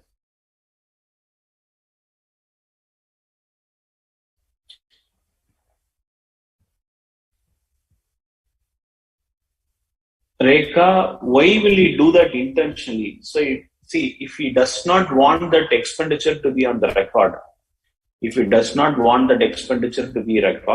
the point here is, let's say he's giving it out of cash.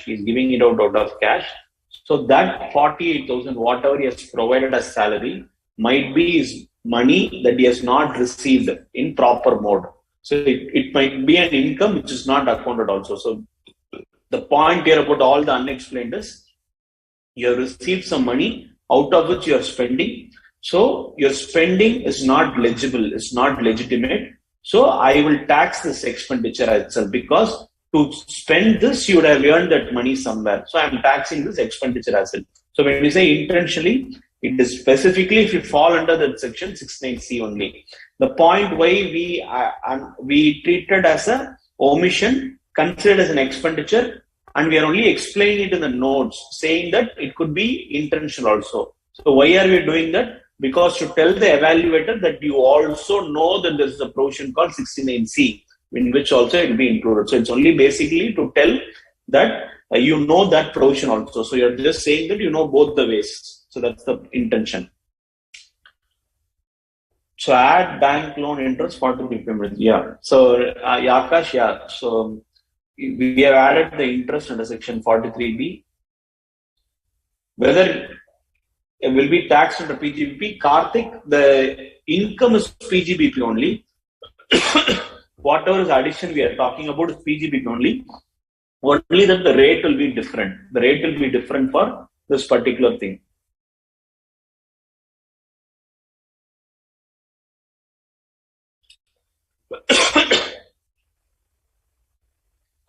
So yeah, the PGBP, it will be taxed only in PGBP, only that the rate is different. It is taxed at 75%. Mr. K, in exam, they'll be given only the section in question like this, 115 BAC.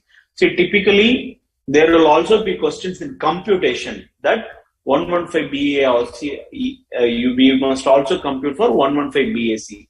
But respective heads, salary alone, PGBP alone, generally the question specifically says that 115 BAC is not opted.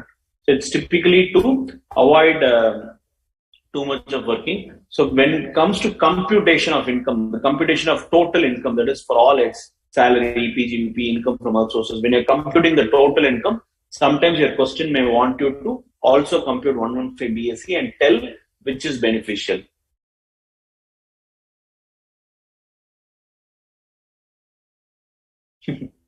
Ayush, yeah, we can assume it as intentional because your point is kind of valid. So what you're trying to say is, how can you forget something for the entire 12 months? You can forget for 1 month or 2 months, but how can you forget for the 12 months? Yes, typically right. But I leave it to you. So even in study material, I think it is intentionally. The point I'm trying to tell you is keep this solution simple, but yet convey it. So that's why I'm saying keep it simple and reduce it as salary deductible, but anyway, it's conveyed in the note saying that you also know about the provision 69C.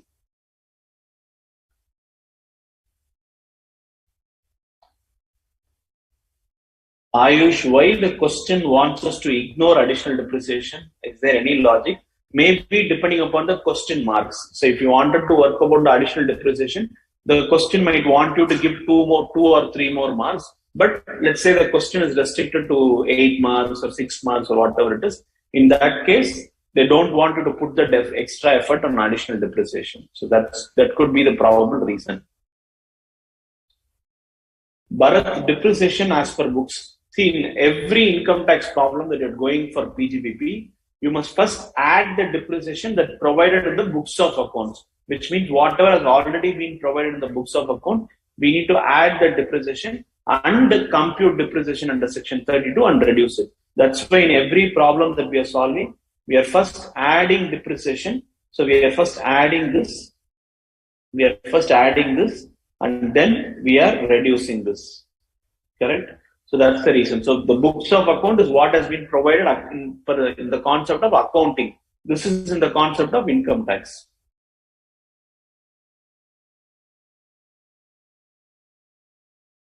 Rekha, if you ask me which book is best for practice, I would suggest your study materials, RTP, suggested answer. Whatever material on record you have within the institute syllabus itself will be more than enough for understanding the problems. You may not actually need a third party author to understand the problems. So I suggest you get your hands on with the problems in study material, RTPs, at least last three RTPs, and the suggested answer. So with this, probably you'll have a complete grip on the problem. So you need not go through an external book. Kaveri, which type of GST penalty is allowable as a deduction? This question, the reason for same is not mentioned. So can we also assume it is an allowable deduction? Yeah. See, basically with respect to this penalty, there is a concept called compensatory nature. So there is a concept called compensatory nature. I'll just write that word. I'll just write this word. Not compensatory. So when you say compensatory, it is to set right something. You have done a mistake. Just to set right something. You are actually paying that. So by paying that, you are setting right the mistake you have done. So that is called compensatory in nature. That will be generally called as fine or something of that kind. So whenever you're calling penalty, it generally need not be compensatory in nature. Penalty is a punishment. Is a punishment in the name of thing. It doesn't set anything right. Mistake is mistake. Mistake has happened. Just by paying penalty, it doesn't make what you have done as right. So that is why the difference. So basically, anything which is compensatory in nature, anything which will set right the mistake you have done, that is an allowed expenditure under section 37. But if it is not compensatory, then it is not there. So typically, imposition of penalty is not compensatory in nature. Penalty is not compensatory in nature. Things like your fee or fine sometimes could be compensatory in nature. Compensatory is by paying that you are setting it right, as if it has not happened at all. The mistake has not happened at all. But penalty is not like that. It's a penalizing you for the mistake you have done. So it doesn't set anything right. So that's the difference between compensatory and not compensatory. So when the word penalty is given in your question, it is always safe to assume that it is not compensatory in nature. It is not compensatory in nature.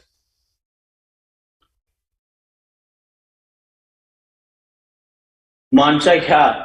In income tax, when you refer three RTPs, there will be a kind of confusion. But if you ask me, when you know you need not see the solutions. You know the questions. You may work according with the provisions as far as what you know. In case if it is confusing to you, forget three RTPs, follow May and November RTP alone. Because for May and November RTPs, the provision will be same. Only if you are going before May 2022, you might have that confusion. So if you wanted to remove that confusion straight away, probably restrict yourself to two RTPs. That is nothing but the May and November RTPs. So your two RTPs in May and November and your study material and any suggested answer that is available with you will be a complete package for you to practice any income tax problems. Right. So that's what it is. So now what I will do is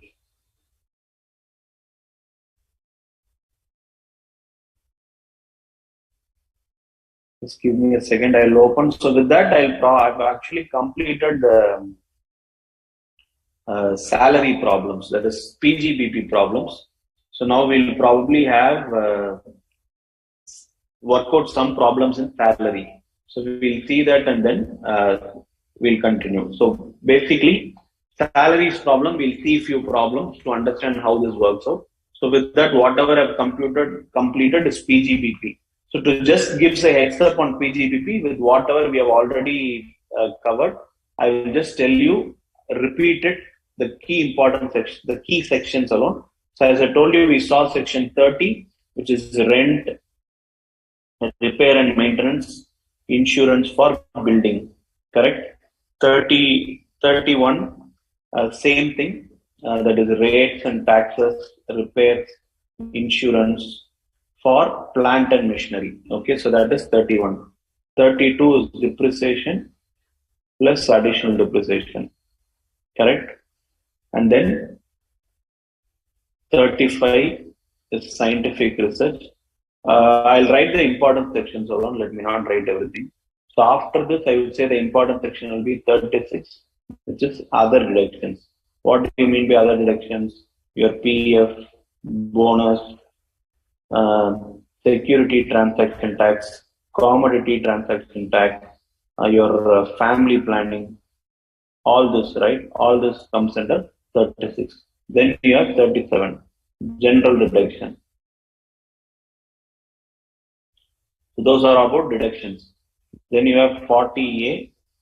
40A is typically what? You have tedious disallowance. And then 40B is partnership. The limit specified in 40B, correct? And then you have 43B. Sorry, before that I'll write 40A, That is, there will be two sections. 2 is the related party, and then 3 is cash. Did you notice in all the questions that we are solving, nowhere they're testing you whether they're related party or not. It's straight away saying that for this relation, it is excessive or unreasonable. So testing you whether they are a related party or not will not happen at your intermediate level. So typically, you'll be straight away given the close relation like brother, father, or someone like that, and tell you that there has been some extra payment. So this will be straight away. So knowing the relationship matrix, it is good that you know, but definitely it is not that important for an intermediate examination. Then you have 40A3, and then we said 43B, that is payment basis.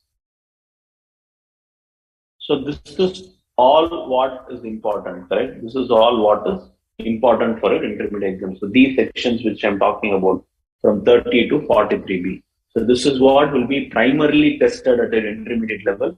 So please go through this. Need not go through each and every section that we are talking about, like sections like 35, 35AD or 35D or 35DDA, the VRS thing or the preliminary expenses or whatever it is. It may not be actually typically tested in intermediate, but yes, of course, what I'm trying to tell you is, it is always good to know everything, but if you wanted to skip, it is fine. And what has been written here in this particular area is what we are calling it as important for examinations from 30 to 43B. These are important sections. And apart from this, we also discussed about this sections, right? The 44AA, AD, ADA, AE, AB, correct? So AB. So all this is your sections on maintenance of books of account, tax audit, presumptive taxation. So this is have a basic idea. Have a basic idea on this section. You need not have a very detailed idea. Just know the basics on when account should be maintained, when tax audit is applicable, and the concept of presumptive taxation. So all this is what summarizes your business or profession as a whole, the PGBP as a whole. So now to refresh a little, we'll move on to the topic of salaries. So we'll solve some couple of problems in salaries before we wind up the day. So the question is about Mr. Mogit. He is employed with XYZ Limited. So in this XY Limited, right? XY Limited. So in this XY Limited, is basically his basic salary of 10,000, and he is also entitled to a DNS allowance of 100%, which is 50%, which is included in salary as per terms of employment. So out of the DNS allowance, 50% is forming part of employment. So that is also given. The company gives him house rent allowance of 6,000, which has increased to 7,000 per annum effect from the 1/1/2022. So this is typically to a detailed computation of house rent allowance. So house rent allowance can be a straightforward exercise or a breakup of it. So it has given you a breakup. For example, in April, May, he stayed with his parents. June to October, 6,000 in Ghaziabad, 8,000 for accommodation in Delhi. So everything changes. For a period, it is like no rental, no HRA. For a period, it is like 40% since it's in non-metro. And then you have from November to March, where he is in metro. So we'll have to calculate for all these periods. Apart from that, he also has his increment from 1st February 2022, correct?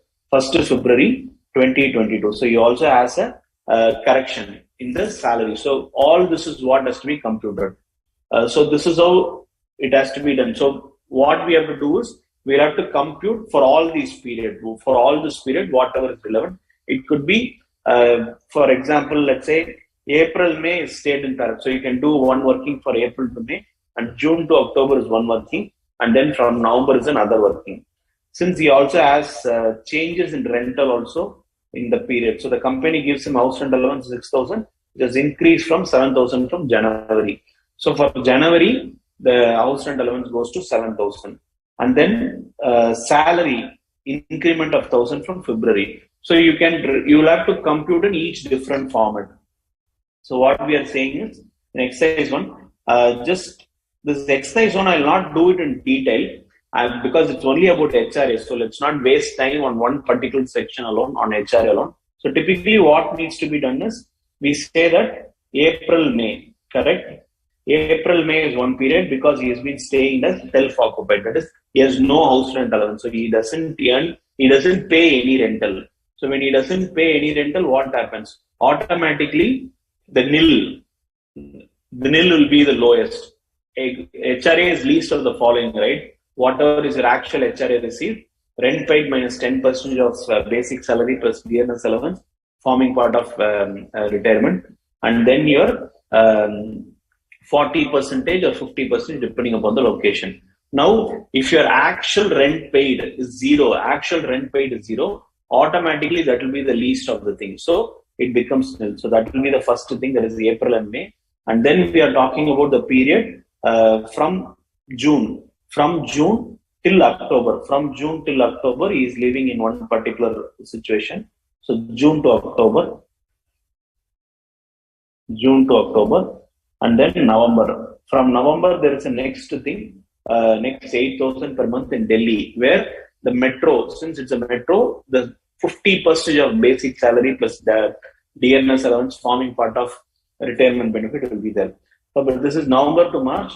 But if you actually see, there is a change in January, there is a change in February, change in house rent allowance in January, change in basic salary in February. So what you have to do is, November, December is one, January is one, February and March is one. So you'll have to compute in all these cases, what should you apply? You should calculate actual HRA, then rent paid minus 10% of salary plus dearness allowance forming part of entitlement, and then 40% or 50% of salary plus dearness allowance forming part of entitlement. So 40 will be for period till June to October, correct? June to October, June to November. So, and 50% will be for the period from November to March, correct? So that's how you compute the HRA problem to know what exactly is happening. I'll go only to the relevant problem. Let me not go with every problem. Yeah, we'll compute exercise 4. So exercise 4 is basically a complete problem. That is, you'll have to compute the entire salary, given all this information. So what are the information given to you? Exercise 4 is basically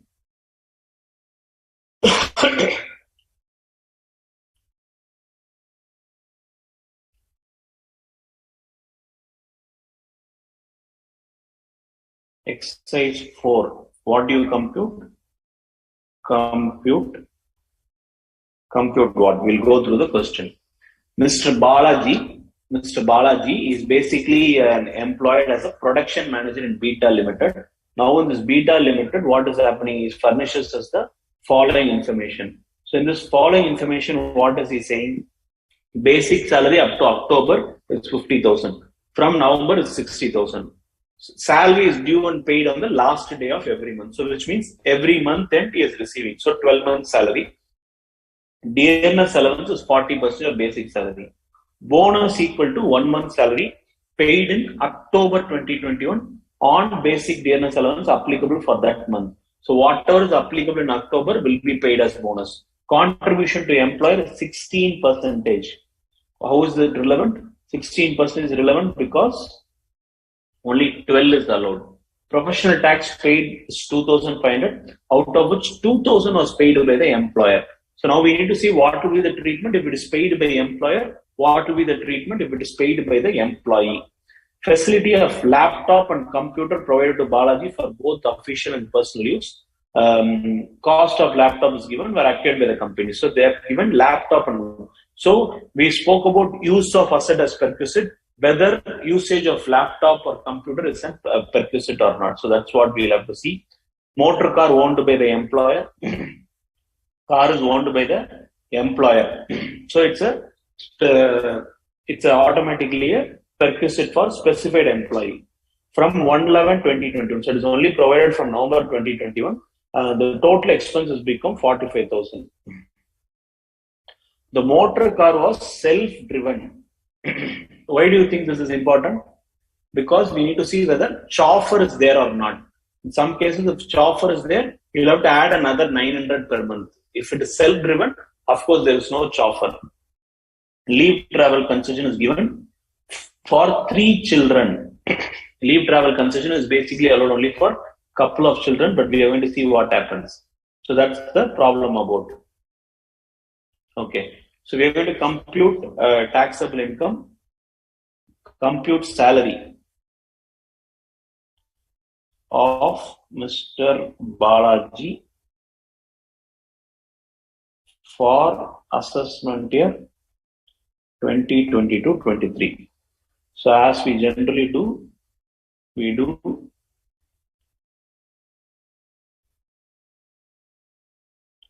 particulars, amount, and reference column. So I'll use a standard thing.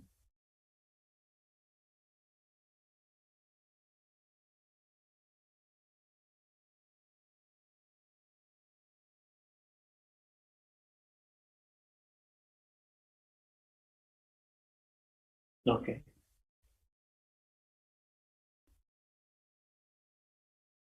Okay. So now, so as far as this first thing goes, we'll start with the basic salary. We'll start from basic salary. What will be the total basic salary? So basic salary.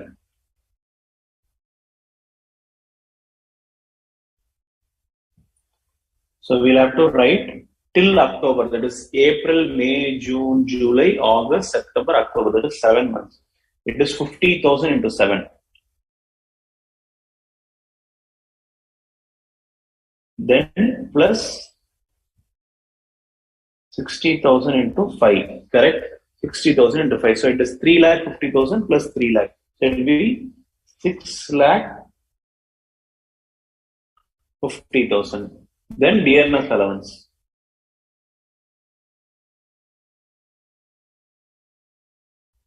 So what is dearness allowance saying? It is 40% of basic salary. So 40% into 6,50,000, correct? So 6,50,000 into 40% will be 2,60,000. Okay. Next, so we have done with this. Bonus equal to 1 month salary. So we'll have to go to bonus. Salary plus dearness allowance is given. So we'll write it as bonus. We said October, right? So that is the month of October is what we are doing. So dearness allowance applicable for October 2021. So what was paid as 50,000? So 50,000 plus 50,000 into 40%. That is your dearness allowance. So 50,000 into 40% is 20,000, and 50,000 is another thing, 70,000. Okay, so that's the thing. So this is also done. Contribution of employer to recognize provident fund account of employee. So we can say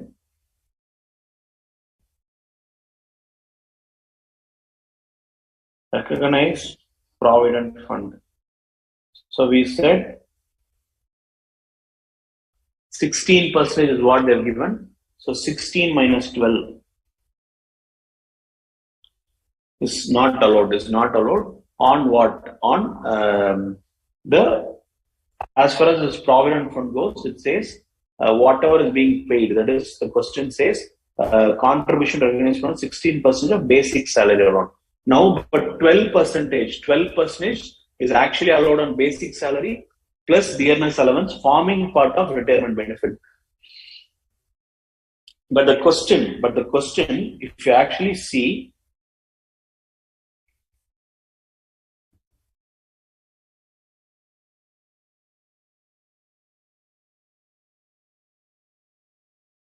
So if you actually see this question, it talks about the dearness allowance forming part of basic salary. It does not say whether it is forming part of retirement benefit or not.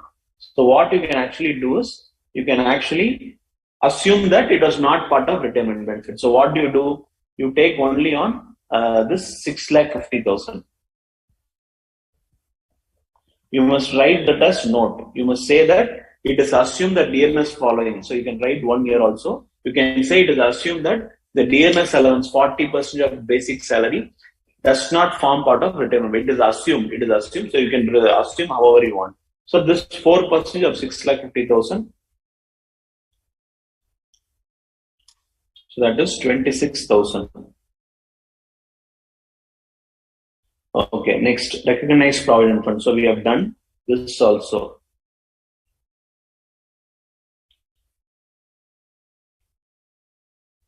And next is professional tax. What is about professional tax? If a professional tax is paid by employer,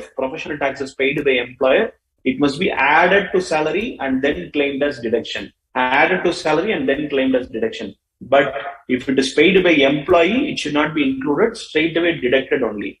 Here it is paid by employer. How much? 2,000. So what do? I add 2,000.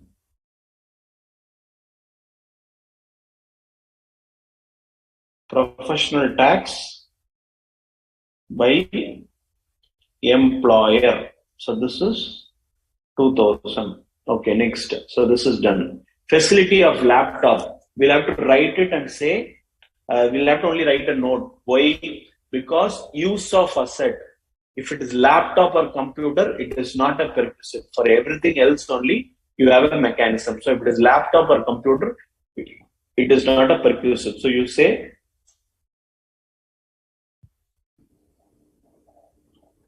perquisite, use of laptop.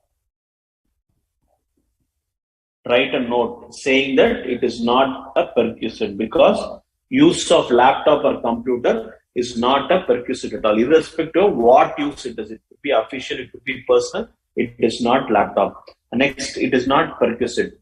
So this we have covered through note. Motor car owned by the employer. So next perquisite is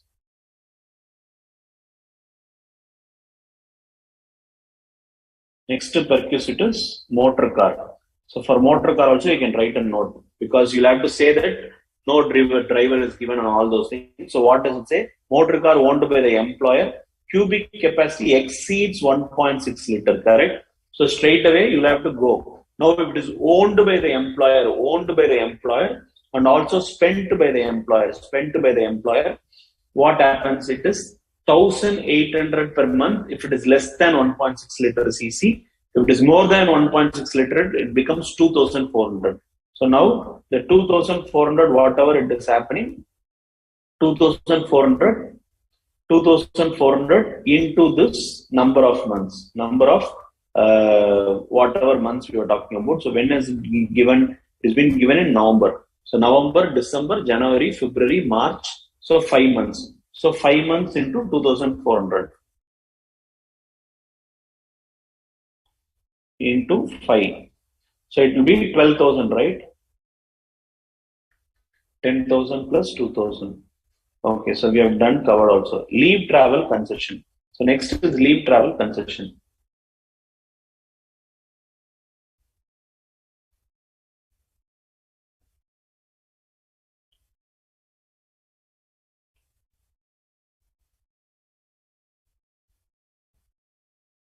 For leave travel concession, you are basically allowed to claim the travel, whatever you're doing, the basic economy fare, class airfare, or whatever it is. You're allowed to claim it for a couple, that is with spouse and 2 children.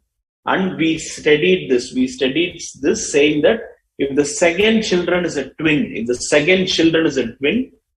or more than any number, more than 1 children, it is eligible for the entire set of people. So here, if you actually see, the question says aged 7. So this is the first kid, daughter, and twin son aged 3. So twins comes after the daughter. So here all the 3 children can be claimed. If the twins are the first thing, It is only eligible for how many? 2. So if the second children is a twin, it is restricted to all, it is expanded to all the children they have. So that's what it is about. So the entire thing, that is 30,000 and 45,000 for 3 children, considering that it is only economy class, the entire thing is exempt. So we'll have to only write a note saying it is not taxable. So that's the thing.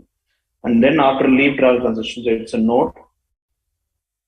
That's it. So with this, it is completed, right? So you'll have to write gross salary.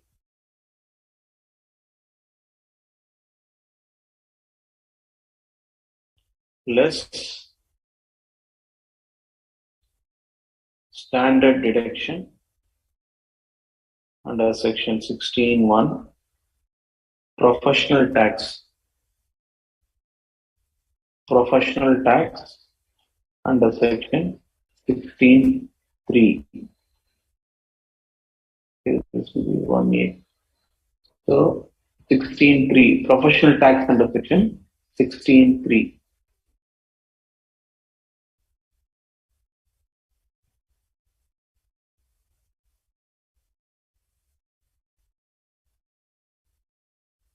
Okay. So net salary, that is salary, taxable salary. So your gross salary will be how much? 650 plus 2,60,000 plus 70,000 plus 26,000 plus 2,000 plus 12,000. So it is 10,20,000. 10,20,000. Standard deduction is flat 50, and professional tax maximum is 2,500 only. It is not eligible above that. So out of 10,20,000 minus 52,500. So that will be 9,67,500. So that will be the thing. So typically that is how you actually solve it.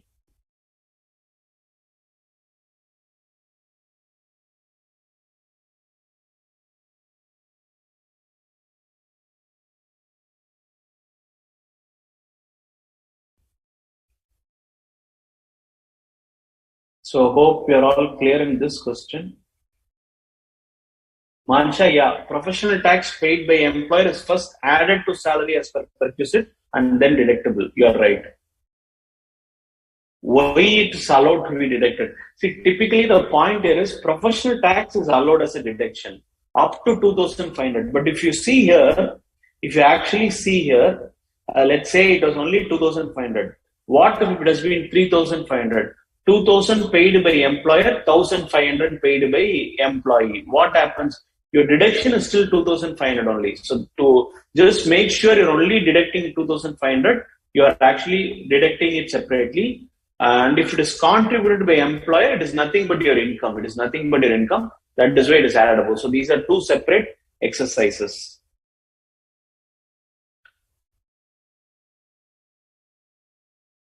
Shivam, Rekha, all of you wanted question number 5. The next question is that I'll solve that question 5 and we'll wind up for the day. So we'll have one more question, that will be question 5.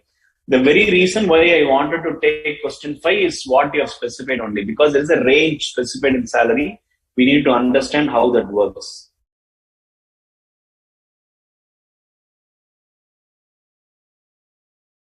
Mayman, Rafiq Bhai, yeah, I'll upload these questions. Of course, it's all study material questions only, but however, I'll upload these markings and what I've solved also. Okay, so we'll go to question 5, exercise 5. From the following details, find out the salary chargeable, assuming he has not opted for 115 BAC. He is a regular employee in Gurugram. We will have to see whether this is important, right? Gurugram is important or not. He was appointed on 1st January 2021 in the scale of 20,030. What it means is, the 20,000 is the starting salary. Okay, 20,000 is the starting salary. 1,000 is the increment. 1,000 is the increment. Every year increment. 30,000 is the maximum salary in this range. So for every year, you'll get 1,000 until he reaches 30,000. So 20,000 in 2021, 21,000 in 2022. That is from 1st January 2022, 31st December 2020. So every year, he will have 1,000 increase. So this is how your generally for government office and all, this is how a pay scale is given. So for beginning is 20,000. Every year you have an increment of 1,000. The maximum it can go up to 30,000. So that's what it is about. He's paid 10% DA, bonus equivalent to 1 month based on salary of March every year. See, every word is important. March every year. So for every year, year end, that March, whatever is paying, that will be the bonus. He contribute 50% of his pay and DA towards recognized provident fund. So both basic plus DA. Since he is also including DA, we can assume DA is forming part of retirement benefit. DA forms part of, they themselves have given, DA forms part of retirement benefit. So now it is 15%. How much is eligible? 3% or 12%. So the excess 3% should be disallowed. He is provided a free housing facility which has been taken on rent by the company. The company is paying 10,000 per month. Apart from that facility of laptop, company reimbursed medical treatment bill of his brother who is dependent on him. The monthly salary of 1,000 of housekeeper is reimbursed by the company. A gift voucher of 10,000 on the occasion of marriage. Conveyance allowance 1,000 per month is towards actual reimbursement of official duty. He is provided a personal accident policy. So personal accident policy, he is getting a telephone allowance at 500 per month. He is getting telephone allowance at 500 per month. So this is all what is given. So now we'll have to work out.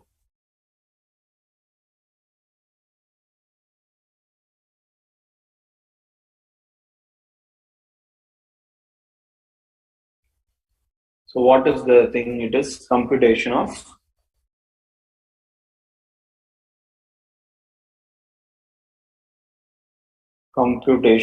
salary of what name? Oh, easy name, Mr. X. Computation of salary of Mr. X of assessment year 2022-23. So I'll write what particulars, amount and reference. So that's the thing, right?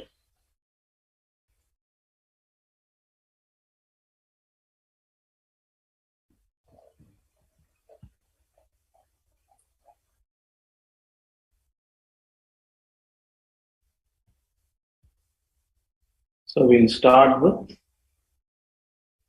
the first thing. So what is the first thing? Basic salary.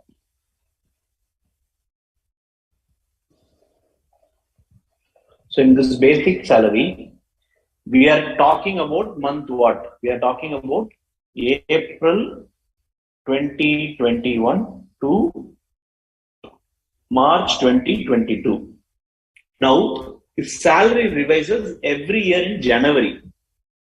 So if you actually take this April 21 is what the year in which he has joined. April 21 is the year in which he has joined. So his pay would have been 20,000. So from April till December, it would have been 20,000. In January, it would have become 21,000, correct? So what we should do is, we should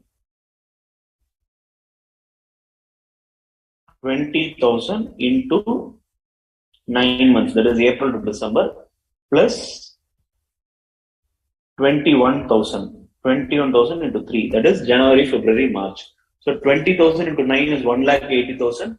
21,000 into 3 is 63,000. So 180 plus 63 will be 2,43,000. 2,43,000. And then what is it?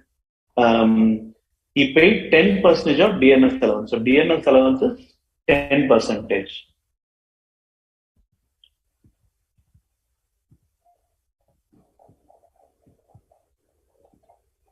So how much is it? 24,300. Next, bonus. Bonus is 1 month based on the March. 1 month based on the March salary, correct? March salary. So March 2022, that's the year end, right? March 2022. His salary will be 21,000. Okay, so that's bonus. Recognized provident fund. Next is.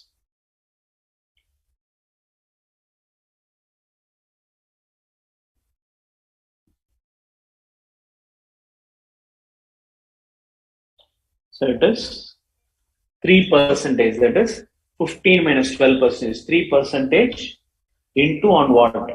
2,43,000 plus 24,300. 2,43,000 plus 24,300. 267,300. Question itself says that he is deposited along with his DNS allowance. It also says DNS allowance is forming part of retirement benefit. So 3% on 267,300 will be 267,300 into 3% will be 8,019. Correct? 8,019. And then the order in which you write salary will always be first allowances, and then you come to perquisites, and if there is anything, you go with profit in lieu of salary. So now we'll have to see, we saw that there is something called telephone allowance, so we'll have to finish that first. So telephone allowance is 6,000. Okay. So now we'll have to come to perquisites. The facility of laptop, nothing to do. Maybe you can write a note if required. Company reimburse medical treatment of brother. So whatever medical reimbursement,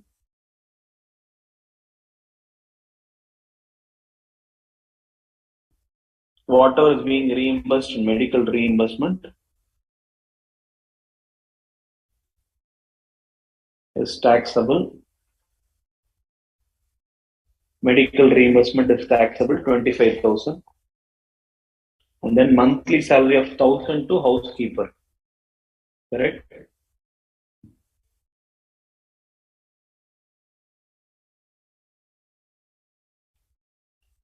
Housekeeper, it becomes 12,000. And then you have gift voucher.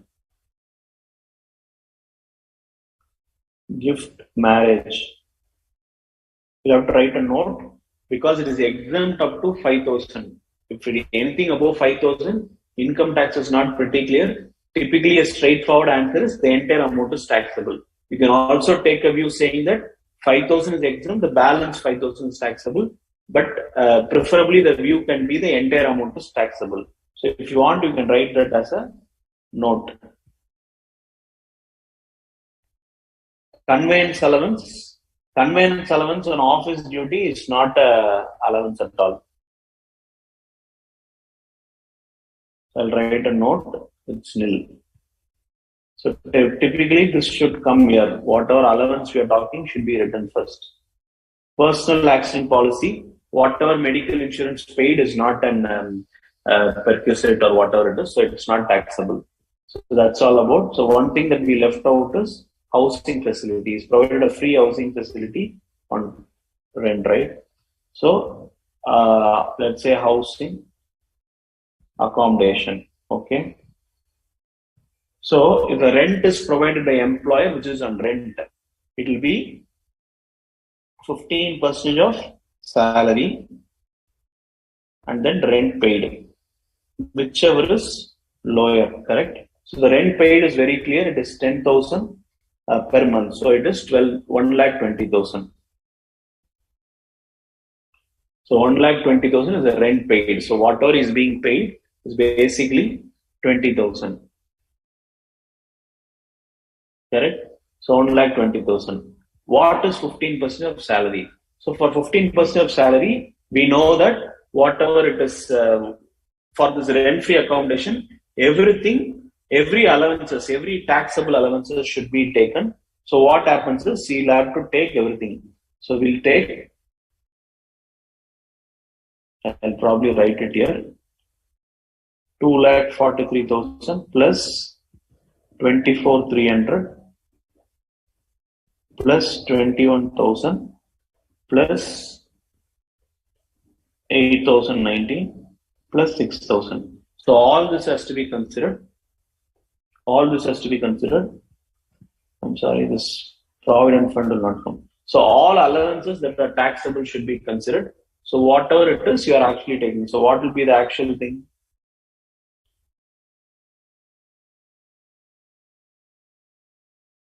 So it's basically 2,43,000 plus 24,300 plus 21,000 plus 6,000. So 294,300. So in this 294,300 into 15 percentage. So 294,300 into 15 percentage will be 44,145. So whichever is lower is taxable. So what will be taxable is 44,145. So that only will be actually taxable. So what will happen? The total salary, that is total salary, gross salary. Gross salary, from there you will have to deduct standard deduction under section 16(1)(a). So you will get your taxable salary.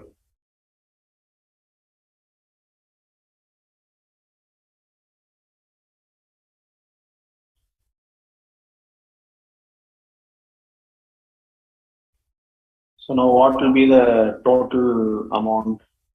2,43,000 plus 24,300 plus 21,000 plus 8,019 plus 6,000 plus 25,000 plus 12,000 plus 10,000 plus 44,145. It will be 393,464 minus 50,000. It will be 343,464. So 343,464 will be the taxable salary. So that's how it is. The thing that we learned from this problem is, the one is the range. So when range is given, we'll have to take increment based on this number, So that's the one thing that we understood. And then again, we understood about the treatment of this gift voucher. How do you treat 5,000, 10,000? So all that is what we understood in this session. And of course, the residential accommodation, 15% or rent paid by the valuer, whichever is rent paid by the employer, whichever is lower. So these are all about what we have been discussing right now. So I guess with that we will. That's it from my end. So I'll see if there is any questions that I can answer. Shruti, you wanted to understand the basic salary computation of the question. I hope it is clear now. As I told you, this will be a range. It starts from 20,000. Every year there is an increment of 1,000 up to 30,000. It started in January 2021. So for January to December 2021, it would have been 20,000. From January 2022 to December 2022, it would have been 21,000. So that's why we have taken 9 months as 20,000, 3 months as 21,000. Karthik, exemption for manager marriage anniversary also. See, this exemption is typically a gift given by the employer. Here, whatever purpose it is, if it is 5,000 only, it is 5,000. It's typically for marriage only, not for anniversary and all. So for marriage, if 5,000 is given, it is only 5,000. Anything above is basically taxable. The whole amount is taxable. So as I told, you can take it as the entire amount is taxable. So that's a better assumption. Pooja, why we are taking only 3 months for 21,000? Probably I'll write that again. So we said 1/1/21. We'll keep it as Jan 21. So 5th 21, March 21, April 21, May 21, June 21, July 21, August 21, September 21, October 21, November 21, December 21, Jan 22, Feb 22, March 22. We'll stop it here. So it starts from 20,000. Okay.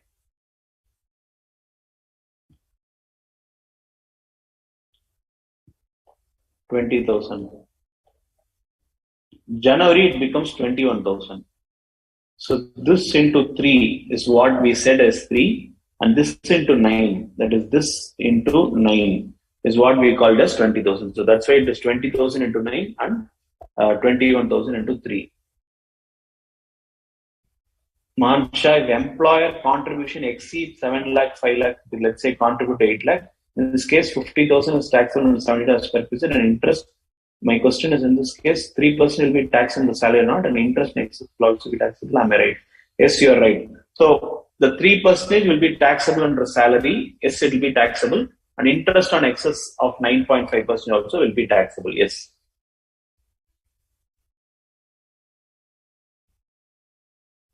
Ayush, telephone allowance is a basic allowance. So whatever you are being paid as an allowance is straight away taxable. There is no exemption to it. So whatever is being paid, it is not a perquisite. Whatever telephone allowance is provided, the telephone perquisite is not a perquisite because it's basically the phone given during office hours. So that is not a perquisite.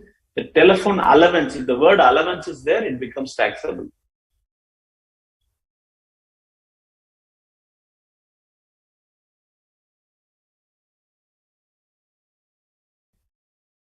Kaveri, you can very well take gift as excess of 5,000 is taxable, nothing wrong. As I told you, make sure you are clearly specifying it in the note. The note must clearly state what is your stand, whether you are taking the whole amount or only the thing.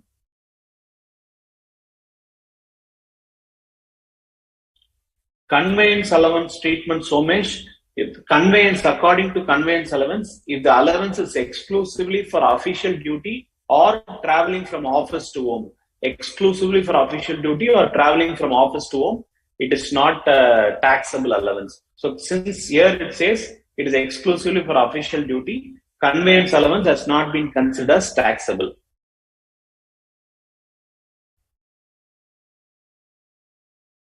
Rupees standard deduction amount is flat, 50,000, or whatever is your salary, whichever is lower is actually given. So standard deduction will be straight away. The entire 50,000 will be treated as standard deduction.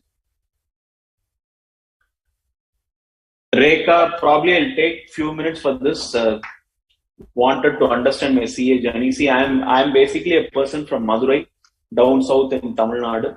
So I finished my BCom graduate. I did not go through the foundation stream. I went through this BCom graduate. In fact, at that time, we had a foundation separately, or you can also, whatever you have right now. So I entered into this BCom. I completed my BCom in a regular college in Madurai, and then shifted to Chennai to pursue my chartered accountancy. So I completed my CA in 2012. So in between, I was working and I did my articles and then continued as an article assistant in that firm itself, and then went on to join Big Four. I worked with the Big Four for over 5 years and then started my own practice. So it's been a long journey of over 12 years, various ups and downs also. But any point in time, as I keep telling you, being a chartered accountant, it is not about knowledge test. It is more of mental test. So I always tell this to my students. Chartered accountancy is more of a mental test than of a knowledge test. It tests your patience. It tests your willpower. So this is what is primarily tested from your end. So as long as you're strong, you have that strong will to say that I'll be a chartered accountant, that will help you. Probably that only helped me come out chartered accountant. As a chartered accountant and pursue my career. Like I've not cleared everything in my first attempt. It took time also, but it is always not question of knowledge. So it is not about whether you know or you don't know. It is about how you apply in the examination hall, how it is valued and all those things. So all that matters is the perseverance. So you'll have to always keep believing that you will become a chartered accountant. So it's very important that you believe in yourself every day in and day out. You believe that you're going to be a great chartered accountant. That belief will only take you throughout this entire course. So that is what took me also here all this way of us being a successful practice person or being a successful employee in a Big Four. Everywhere it is all about this particular concept of believing in something. So this belief will only take you. So if the journey, if you want to cut it short and put it across, I've always believed that I'll be a great chartered accountant. Today I'm sitting in front of so many of them as a great chartered accountant. So that is what has taken me here. So thank you for your thank you for a wonderful session. It has been a long journey. Like I've took salary, I've taken house property, and I've taken profit and gains of so much of profession. I believe that I've added value to each one of you in this class, and I believe that you're going to, each one of you will rock and clear this income tax examination with the exemptions. I'm sure it is going to be an easy process for you. Just believe in that process. So all that matters is that belief. So wishing you all the best for your examination. Come out in flying colors after this November 22 exams. Wishing you all the best, and thank you for the wonderful session.